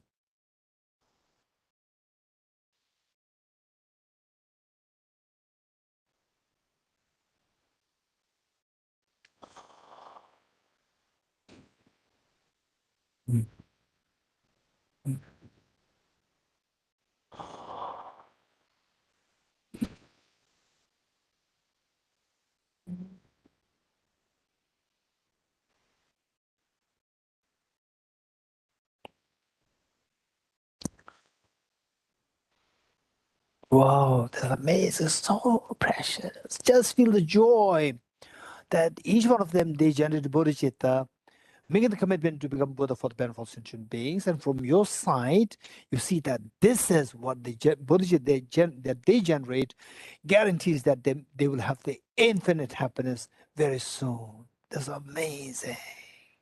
Okay, these are the 2 aspirations. How to let materialize these 2 aspirations to accomplish their goals by actually resorting to the antidote to get rid of all the miseries and to antidote to get rid of this self-centered attitude. What is that antidote? The wisdom of emptiness. Okay, now give the dharma of the wisdom of emptiness, that they actually practice wisdom of emptiness driven by the force of renunciation and the bodhicitta, and that the mental defilements are actually being cleansed, and they're following the gate, parasamgate, bodhiswaha. Okay, 3 times. Again, same thing. They manifest in the form of Buddha, Buddha Shakyamuni, Are Manjushri, Are Vilukateshvara, Are Tara, Are Vajrapani, and so forth, and give them the teaching on the wisdom of emptiness. And they unfold the wisdom. Wow, things are all illusion-like. Nothing is objective there. Why should I latch on to with negative emotions and so forth? Okay, 3 times.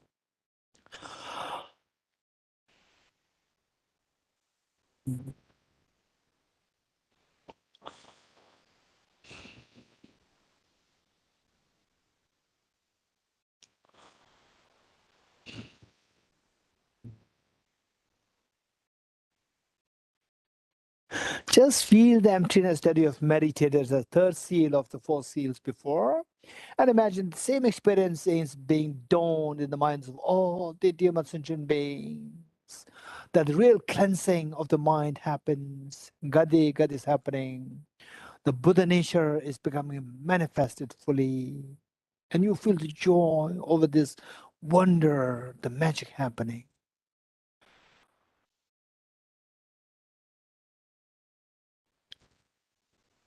Okay, the next, the generosity, giving the engaging in the generosity of giving, the dharma of the non-duality of bliss and emptiness. Okay, now, not only that you want, just as mother wants a child to be recovered from the illness as soon as possible, to have the happiness as soon as possible. Likewise, you want all the demon sentient beings to be free from suffering as soon as possible, and to have to attain final happiness, the final Buddhahood as soon as possible.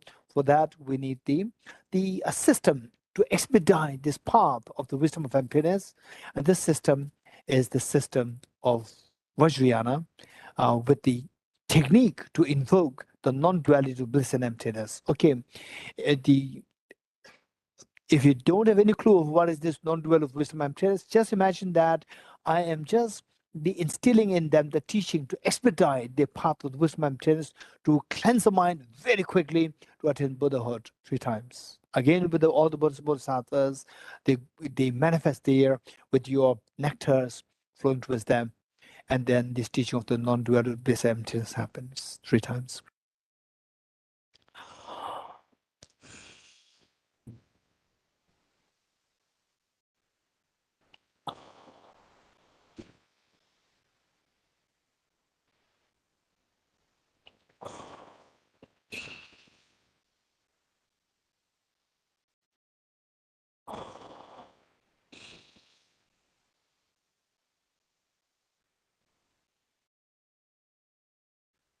Feel the joy that now all the beings are following this path, Gade so fast to achieve the total fearlessness and the infinite happiness very quickly. The path is expedited. Feel the joy over having experienced this, to see this happening in all the demon sentient beings.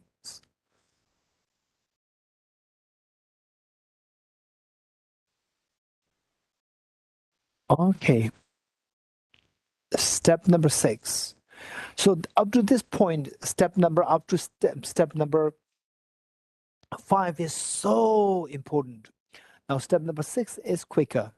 Step number 6 is the actual exchange of the self and others, which means that given that these are the practices which I did and so meaningful and logical, henceforth, I will see that self-centered is a demon, is my real enemy, and the cherishing is the best of my friends. I'll forever cherish others. I'll forever exterminate this self-centered attitude. If ever I should cherish somebody, I will cherish others. If ever I should be indifferent towards somebody, I will be indifferent towards myself. This is meaning of actual exchange of self and others, meaning exchanging the object of the cherishing. Okay, we just make the commitment, very strong commitment, that henceforth I will cherish others. No doubt I'll cherish others. And no doubt, if I were to be indifferent towards somebody, I'll be indifferent towards myself. Make this very strong commitment with the conviction that self-centered attitude is the ultimate source of my destruction and the other cherishing is the ultimate source of my happiness. Make this very strong commitment for a few seconds.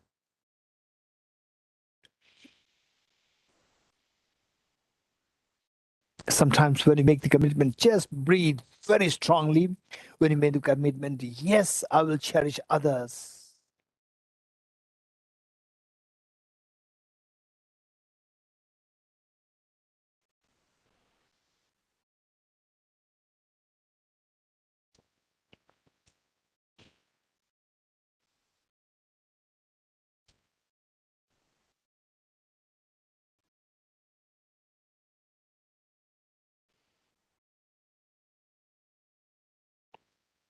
Okay, next, step number 7. Special recollection of the kindness of others. For this, think of all the beings. This is so unique practice, extremely unique practice. All the dear mother sentient beings, they are classified into 3 groups: near and dear ones, neutral beings, and the difficult people. The near dear ones, yes, our mind automatically flows towards them. This means of the near and dear ones. But our mind does not flow towards neutral beings, does not flow and far, far away from flowing towards the difficult people.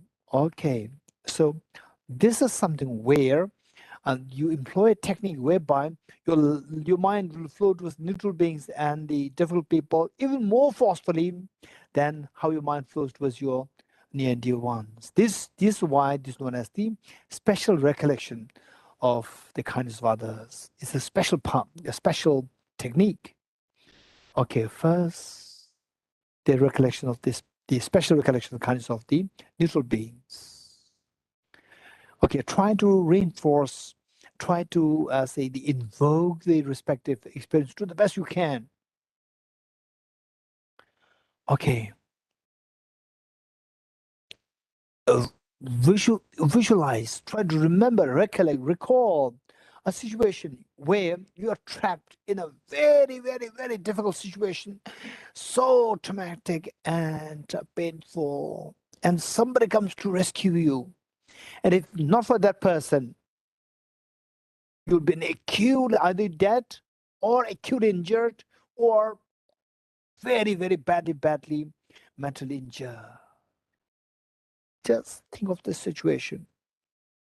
Your money does not help. Even the near and dear ones who are nearby, meaning even near and dear ones, they are very far away or they're unaware that you are in this situation.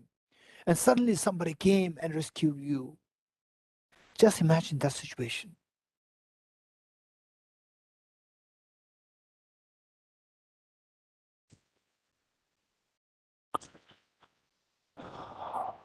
Okay, so there your money does not work.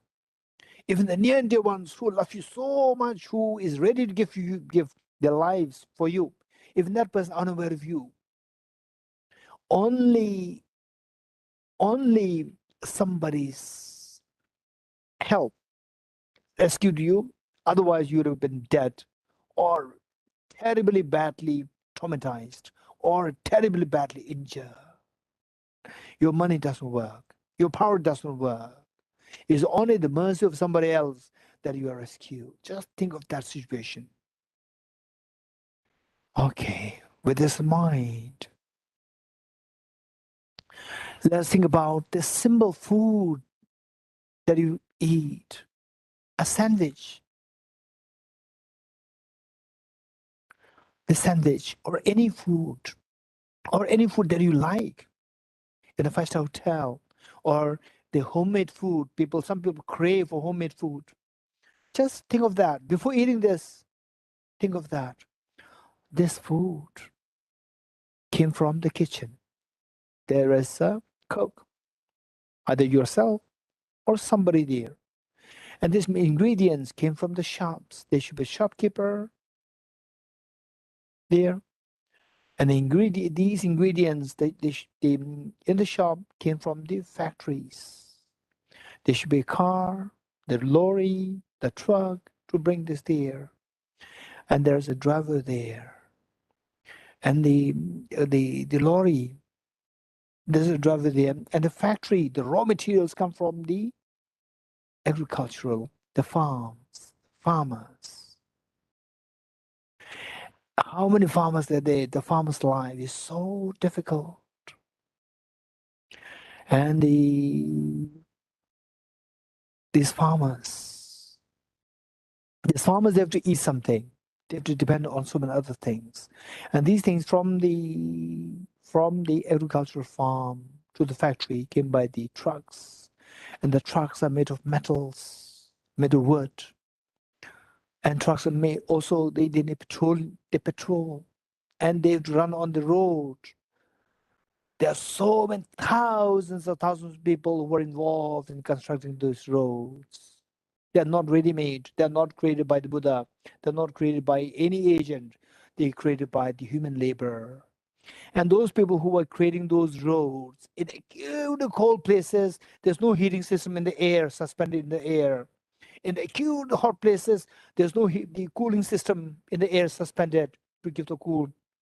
And these people, if they are rich, to have a babysitter for their children, from their babies, for sure they will not work like this, which means that their babies are with them. How many such babies died in the mine while mining the iron, while making the roads? How many people died in the mines? How many children that die? The babies they die of hunger, thirst, cold, heat, and so forth.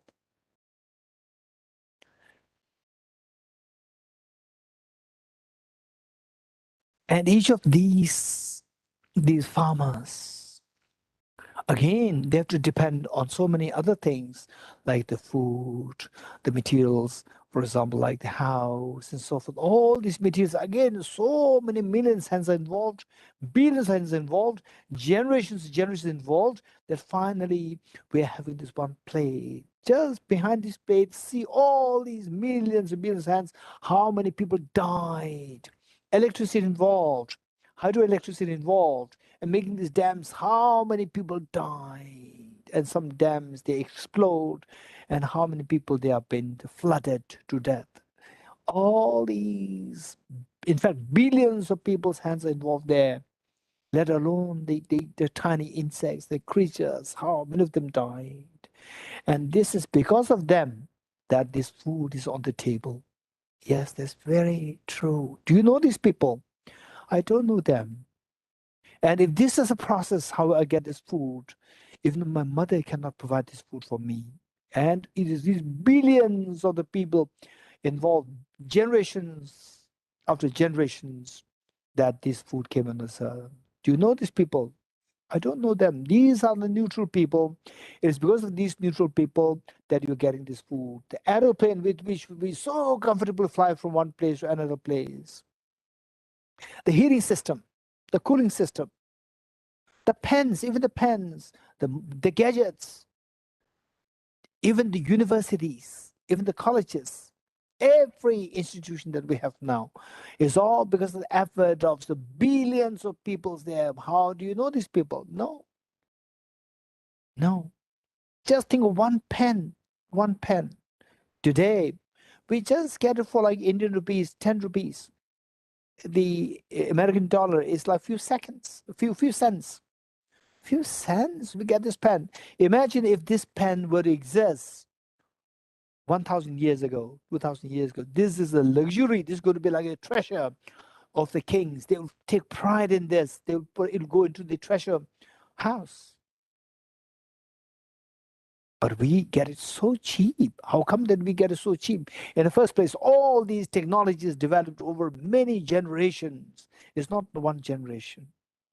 And that this pen, we get it so cheap because that there's so many people who are buying the same product. Otherwise, one pen would cost you like billions of dollars. If your mother were to produce this pen, to give one pen to you, just for you, then all these factories should be established.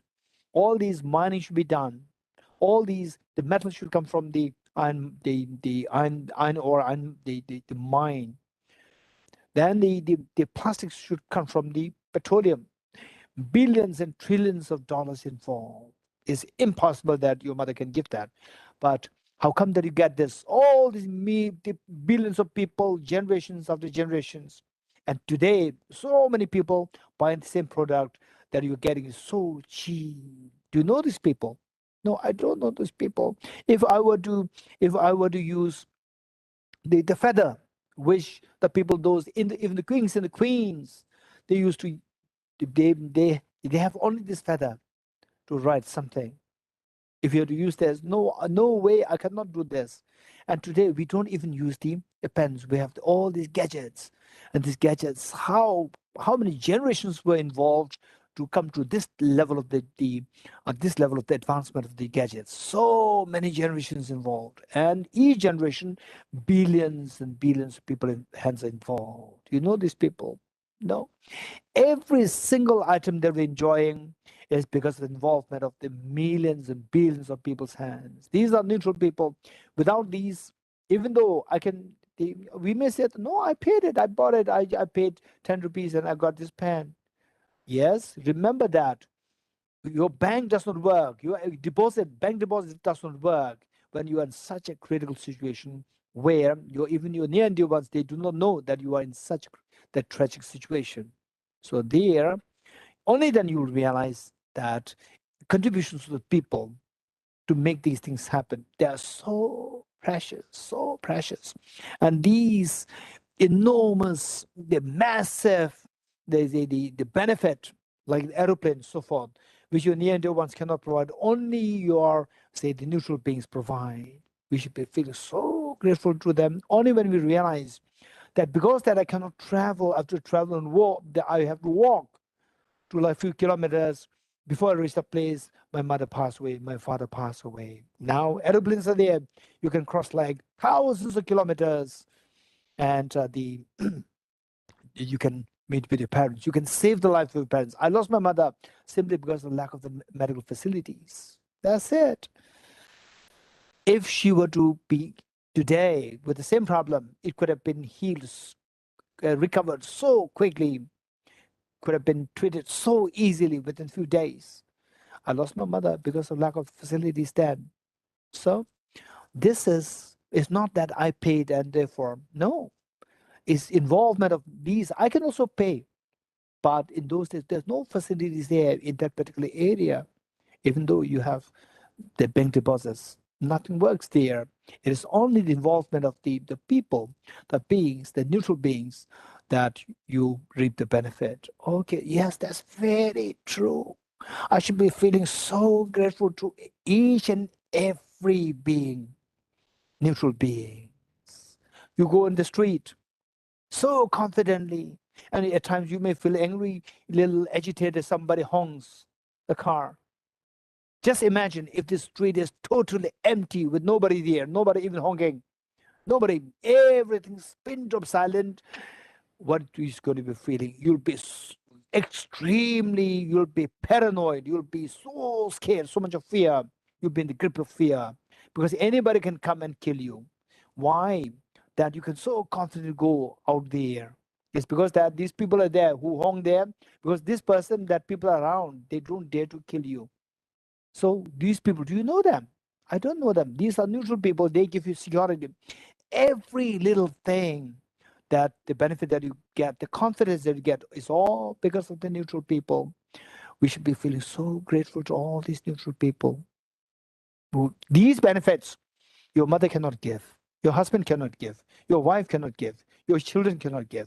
It's only billions and billions of people, generation after generation, who gave their life, who lost their life because of them, that we're getting these benefits. Yes, I should be so grateful to them. When you feel the gratitude, your mind automatically feels close to them. You don't have to say, yes, I love you. You don't say that. Just feel the gratitude and your mind moves closer towards the beings. This is how your love and affection is being cultivated. So good. Next, the difficult people. Okay, with these, we said, yes, I'm practicing Bodhicitta. So precious. And now I discovered that it is self-centered attitude. This is my ultimate enemy. And yes, self-centered attitude has many layers. Say very gross objects, very easy to make. Say even the mobile, less sophisticated mobile, so easy to be made, and they're cheap. But the very sophisticated ones, they require a lot of talent and skills. These skills are being paid. Likewise, say they're fixing my mind to remove the self-centered attitude. It requires lots of effort, and effort there are multiple. Some just to remove the gross self-centered attitude. They're very easy. They're very easy as compared to the very subtle ones, which the presence of which we even don't know their presence. Say you look very healthy, but you wonder, you go for a medical checkup, annual medical checkup. Why? Because the gross ones, if you have a stomach problem, it's so manifest. You can so easily go there. Okay, this is my problem. Please give me medicines. It's easy. But there are subtle problems inside we don't know. For that, we need the skill of a doctor, for which we are paying, whether you are paying or the government is paying through your insurance. So this is what is happening. And we see that only when you realize that the self-centered attitude is a demon, you are fully convinced that this is a demon, then anything which helps you to identify this, to get rid of this you find as so precious. And in your heart, the most precious thing is the infinite happiness, which is Buddhahood. And whoever gives you this benefit, this benefit of Buddhahood, that is the most important person.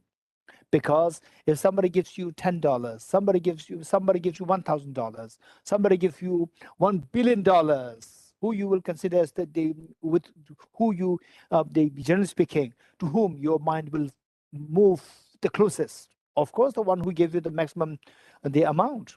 Likewise, whoever gives you the maximum benefit, your mind will feel most close to that. Who is that? Anybody who's able to give you Buddhahood. Because Buddhahood, once you have the Buddhahood, you don't need cars, trains, nothing. You don't need a pen. You don't need sophisticated all these things. And you also don't need, somebody to take care of you. So this Buddhahood has everything good in it, which your mother gives you, which the neutral people give you, and which nobody else can give you. This Buddhahood has. So if anybody who contributes to giving you this one, that is the most precious one, and your mind will flow most forcefully towards that. Your mind will flow. That is known as you feel closest, you feel most loving towards that person. Who is that? It is somebody who helps you identify yourself, the subtle self-centered attitude. Who is that? It's my enemy, no doubt. Say, I attend the Nalanda Master's course, I practice Bodhicitta every day, I attend Nalanda Diploma course, I practice Bodhicitta. Yes, I could feel that I'm becoming more tender, my anger is under control, I become more controlled. Yes, I could feel it. And even your parents, they notice that. Your husband, your wife, your children, your parents, they notice that. They say, oh, I can see that there's a change there. Can I also join Nalanda Diploma course? Yes, these things happening. Wonderful. So they are, they see this change in you. But they praise you. Yes, you are very compassionate. You have changed a lot. Okay. And then your next door neighbor, or somebody who, even within a family, there can be some very complicated people there who just nag you, who creates problem on you. They say that, how dare did you took my, or you throw garbage next to my door, or how dare that you use my mug, how dare that you did this, you did that, and so forth. Then initially you try to be controlled. Oh no, I did not throw garbage next to your door. Yes, you did it. No, I did not do it. Then your anger keeps escalating, and then you realize that your the self-centered attitude is there. Okay, then you may start shouting at your the neighbor, and in a way, so you discover that you still have this self-centered attitude. You still have the anger there, self-centered attitude there. Your mother could not identify that. Your mother sees you as so transformed, so good person. But your enemy is able to identify that. Yes, that's very true. I still have the self-centered attitude. This enemy is so kind. I'm able to identify this. And then you work on this. And then you see that even this, you're able to identify the subtle self-centered attitude. And you're able to work on this to get rid of this. And then this is the only way by which you can get rid of the self-centered attitude. And this is the only way by which you can become Buddha. Wow, that's amazing. Only my enemies, the difficult people, they're the ones who can give me the Buddhahood. They're the ones who can really give me the best of the thing, the most precious thing. Okay, just feel that. It's very true that it's the enemies who can, only these and the difficult people, they can help me identify my subtle self-centered attitude hiding within me. Wow, they're so precious. Eradicating this, I can become Buddha, where I don't have to fear anything, where my happiness is infinite. This person is helping me to get the maximum happiness, and I feel is, wow, so precious. Just feel the gratitude towards your difficult person for giving you this, for giving you the possibility for you to attain Buddhahood, to experience infinite happiness. Wow, that's so precious, so meaningful, so logical, amazing, so precious. Thank you. Just feel that. Thank you towards the difficult person. Thank you. Thank you for letting me identify this self-centered attitude within me. Thank you for letting me see the possibility that I can experience infinite happiness. Thank you. Just feel that gratitude. In the process of you feeling gratitude, your mind moves closer and closer towards your difficult people. This is how the self-centered attitudes dissolved. Okay. Good. Just feel that. Stay in this experience. Wow. You feel the lightness there. Now I don't have any enemies. Even the enemies, they are the best of my friends. They're the best. They are the best. Best in ways of giving me the best thing that I can ever imagine in this universe. It's so precious. Feel that. Feel the gratitude. Feel the gratitude. Now imagine that you look at your mom. You look at each one of family members, how your mind flows towards them. Yes, it flows. Neutral beings, yes, you because of you that I get all these benefits which even my near and dear ones cannot provide me with. And you, the difficult person, you are the one who give me the maximum. Now your mind flows towards everyone. Wow, just stay in this experience. Abide in this experience. This is known as unconditional. Now you have no condition left. You are left with no condition to say that I will love you only if you have this. You love everyone without whatever condition. Bad, you love more. Neutral, you love them. And near and dear ones, you love them.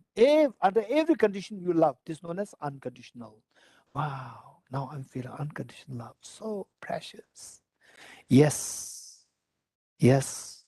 This incredibly great breakthrough in your mind to reach out to all the beings. Yes. And what are these beings? What is the plight of these beings? They are suffering terribly. They are suffering with sickness, aging, death, tension, depression, so forth. And then with the self-centered attitude, self-grasping, they are suffering terribly. All those beings who I love so much, they are suffering terribly. When you see that the beings who you love so much, and yet they're in the plight of misery, your mind, this feeling of love and affection transforms into compassion. May you all be freed from suffering and the causes of suffering. Just feel that. May you, near and dear ones, neutral beings, and difficult people, all be freed from suffering and the causes of suffering. Okay, this is great compassion. May you, near and dear ones, neutral beings, and difficult beings, may you be endowed with happiness and the causes of happiness. Stay in this experience, abide in this experience. This is the experience of loving kindness, great loving kindness. Amazing. Okay. Who's going to do this? Step number 8, altruism. I will do it. Make a very strong commitment that I will take the responsibility, that all beings are freed from suffering and the cause of suffering, that all beings are endowed with happiness and the causes of happiness. Just make this very strong commitment. This is altruism. Yes, I will do it. I will take the responsibility. Make a very strong commitment.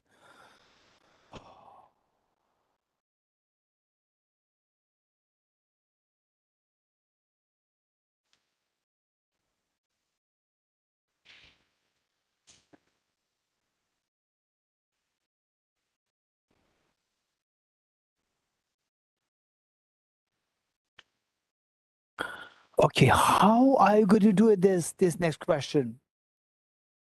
That is step number 9, Bodhicitta. That by becoming a Buddha who is perfected with 3 qualities: perfect love, perfect power, and a perfect knowledge, endowed with incredible miracle power to know every mental propensities, predispositions of the beings, so that I can help them precisely the way they should be, precisely the way they want, precisely the way they can be. May I become Buddha for the benefit of all my dear mother sentient beings. Okay, with folded hands, let us say this 3 times together wholeheartedly, and imagine that while you are doing this, imagine that when the mother is doing this, all the children, they're emulating the mother and doing trying their best. Imagine that all the beings are making this commitment. Let us say these 3 times. May I become Buddha for the benefit of all my dear mother sentient beings. May I become Buddha for the benefit of all my dear mother sentient beings. May I become Buddha for the benefit of all my dear mother sentient beings. Stay in this courageous commitment of the Bodhicitta. Stay in this courageous commitment. This is the single point of meditation, return to Bodhicitta. The last moment, thus far is analytical. Now, when you reach to the culmination of the last point, there you just abide in this experience. This is single point meditation, Bodhicitta, and this will make your mind to always be in the fabric of this Bodhicitta. About this experience, just stay in this experience for a while.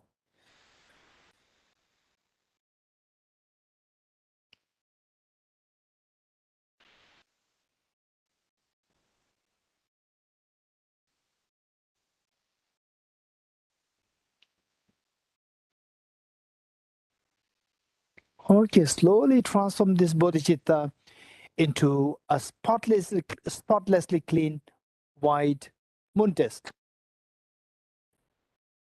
The 1 inch or 1.5 inches in diameter, horizontally sitting at the heart.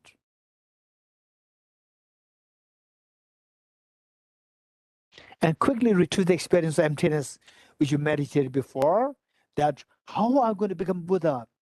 Yes, you made a commitment that may I become Buddha for the benefit of sentient beings. How? How am I going to become Buddha? By cleansing, removing all my mental defilements. How am I going to remove the mental defilements? By meditating on the actual antidote, which is the wisdom of emptiness. Quickly retrieve the experience of emptiness before with the 5 points of the meditation emptiness. Okay, from Nalanda Dharma course batch 3, you may not be aware of that, but just follow these 5 points. I'm going to just enumerate one of them one by one, and the others you know how to do that. Okay, first the self. Just see how the self appears. Next, the 6 elements, subjecting the self to this ultimate analysis. If you don't subject the self to ultimate analysis, then this meditation can become nihilistic in nature. But whereas if you subject this to ultimate analysis, then you're looking for what is objectively there. You're not looking for conventionally whether the self is one with the aggregates or different from the aggregates. It's objectively or ultimately whether it is one with the aggregates or different from the aggregates. Okay, subject yourself to ultimate analysis, then you will see that there are only the 2 possibilities. One is the 6 elements are there: element earth, water, fire, air, space, and consciousness. So, in the eyes of ultimate analysis, where do you find among the 6 elements to be intrinsically one, objectively one with the self? Nothing's to be identified as the self in this analysis, to be one with the intrinsically one, or from the object as one with the self, to be from the object to be identified as the self. Nothing. Or different from these aggregates, removing the 6 elements, nothing to be found there as the self. Yes. So what is there from the object as a self? Nothing is to be there to be found objectively as a self. Stay in this experience. 2 questions. What are you seeing? I'm just seeing the 6 elements in the eyes of the ultimate analysis. What is the self? No way to be seen from the object. Objectively, there's no way to be seen as a self. Stay in this experience. Okay, slowly transform this, the wisdom of emptiness into a spotlessly clean white vajra, thumb-sized white vajra, vertically sitting on the moon just get a heart.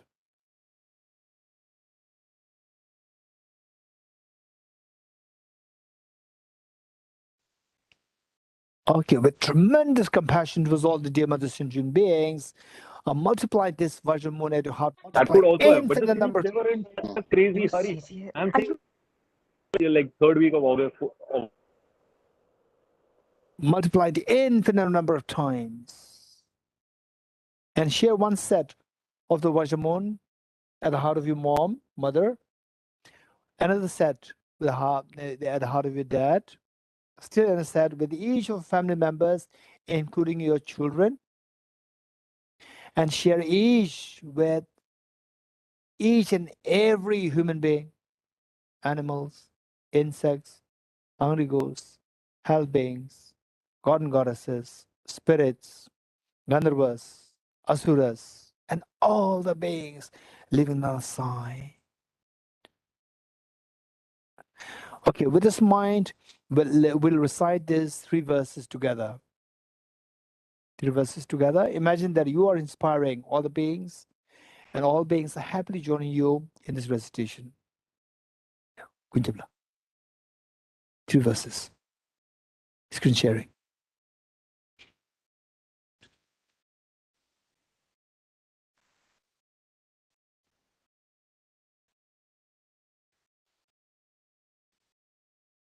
Okay.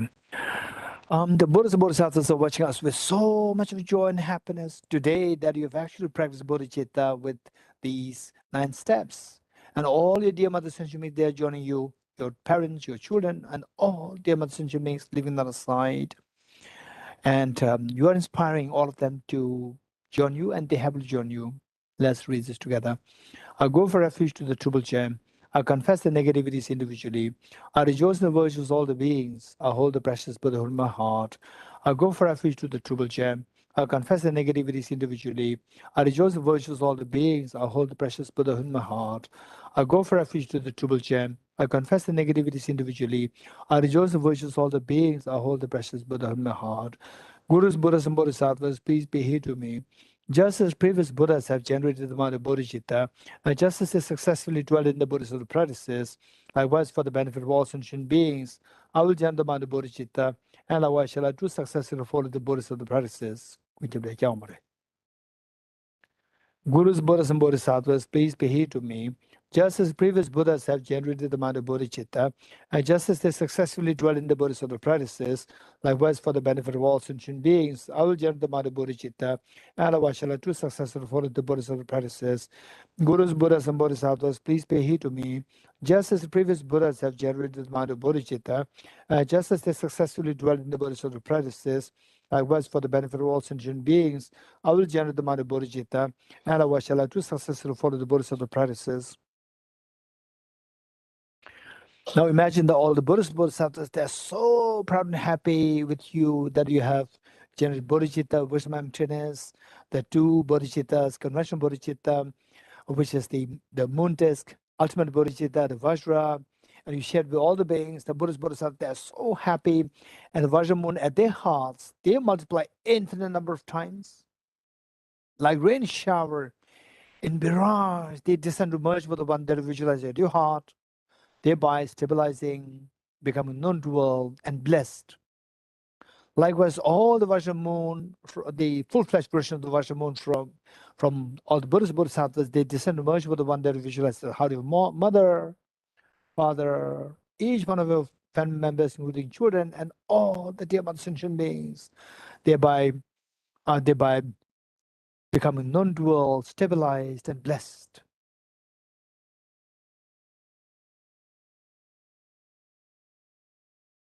Okay, this is the greatest meaning out of life.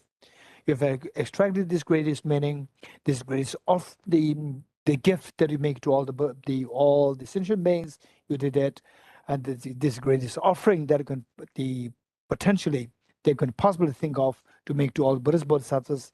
Today you did it. So with this, you may.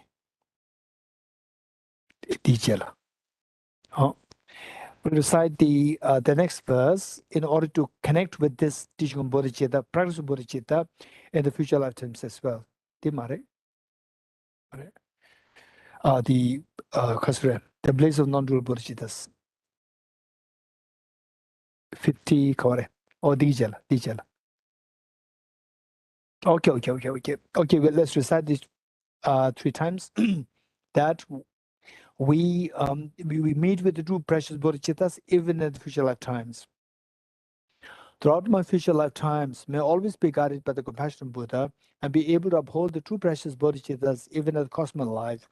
Throughout my future lifetimes, may I always be guided by the compassionate Buddha and be able to uphold the true precious bodhicittas even at the cost of my life. Throughout my future lifetimes, may I always be guided by the compassionate Buddha and be able to uphold the true precious bodhicittas even at the cost of my life. Okay, and now let's do the end declaration prayer.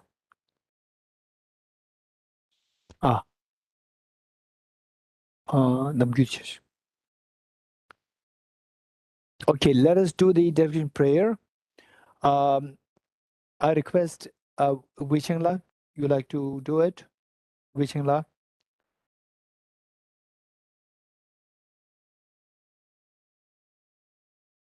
Wichengla, yes. Okay, let us dedicate the marriage that's gathered that that each one of us be able to practice these two methods, the method which we did today, the equalizing exchange method, and the sevenfold course of a method, if possible on a daily basis. If not, on the alternate days. For example, like say alternate between these two methods. Today you do the equalizing exchange method, the next day you do the sevenfold, just alternate between the two. That would be very helpful. Okay. Yes, that His Holiness the Dalai Lama, that His Holiness lives long, and that His wishes be fulfilled spontaneously. And let us also dedicate the marriage that's gathered, that all the practitioners of the genuine bodhicitta wisdom and trainers, that they live long, and they be able to disseminate the teachings of the bodhicitta wisdom and trainers, and let all these incredible the learning centers or the centers where these two bodhicittas are they studied, reflected, and meditated upon, and from in the Sakya, Kaikyu, Nyingma, Gelug, the Chinese tradition, Theravada tradition, wherever tradition where these two bodhicittas are studied, reflect, they meditate. May all these centers thrive in the activities of the study, reflection, meditation, and that as many beings be driven in this path of the full awakening. And let me personally dedicate marriage that's gathered, that each one of you, through your concerted effort in these two methods and the wisdom maintenance, may you soon see the dawn of these two bodhicittas within you, that each one of you become such a reliable guide to lead all dim other sentient beings towards ultimate happiness. May the teaching on the wisdom of emptiness and the bodhicitta flourish and thrive in every nook and corner of the universe. Okay, Wichengla. In the land encircled by snow mountains, you are the source of all happiness and good. All-powerful channel Tenzin Gyatso, please remain until samsara ends. Just as the brave Manjushri and Samantabhadra too realize things as they are, also I dedicate all these merits in the best way that I may follow the perfect example. I dedicate all these roots of virtue with a dedication praised as the best by all the Buddhas who appeared in the 3 times, so that I might perform the noble Bodhisattva's deeds. Changchu Sencho Rinpoche, Ma Kepa Nam Ke Gyuchi, Kepa Nyam Pa Me Pa Yang, Kong Ne Kong Du Pa Wa Sho. May the Supreme Bodhicitta that has taught the reason arise and grow, and may that which is reason not diminish but increase forevermore. As long as space remains, as long as sentient beings remain, until then may I too remain to dispel the miseries of the world. Due to the merits of these virtuous actions, may I quickly attain the state of the Guru Buddha, and lead all beings without exception to the enlightened state. I dedicate the meritas gathered towards the realization of the deeds and the prayers of all the Buddhas and Bodhisattvas of the 3 times, and to the upholding of the Dharma of teaching and realization. May I in all lives, through the force of this merit, never separate from the 4 wheels of the Mahana vehicle, and accomplish all the stages of the path, renunciation, bodhicitta, perfect view and the 2 stages. With a wish to free all beings, I shall always go for refuge to the Buddha, the Dharma, and the Sangha, until I reach full enlightenment. May the poor find wealth, those weak with sorrow find joy. May the forlorn find new hope, constant happiness and prosperity. May all who are sick and ill quickly be freed from the illness, and may every disease in the world never occur again. May the frightened cease to be afraid, and those bound be freed. May the powerless find power, and may people think of benefiting one another. By the merits I have accumulated, may every single being abandon all forms of wrongdoing and perpetually engage in virtue. May they never be parted from the mind of Bodhicitta, and may they always engage in the Bodhisattva's conduct. May they be cared for by the Buddhas and relinquish the actions of devils. Having dispelled all inner and outer obstacles and downfalls, such as poverty, despair, oppression, and cruelty, epidemics, and natural disasters due to environmental degradation, may all beings forever enjoy the glory of peace and happiness. In all my lives, never separated from perfect rules, may I enjoy the magnificent Dharma. By completing the qualities of the stages in the past, may I quickly attain the state of Bodhicitta. Tayata Om Gate Gate Paragate Parasangate Bodhisoha Yata Gate Gate Paragate Parasangate Bodhisoha Tayata Om Gate Gate Paragate Parasangate Bodhisoha. Thank you, Geshe-la. Thank you, Dipesh-la. Thank you, Kunkyab-la. Thank you, everyone. Thank you, Geshe-la. Thank you, Geshe-la and everybody at the Tibet house. Thank you.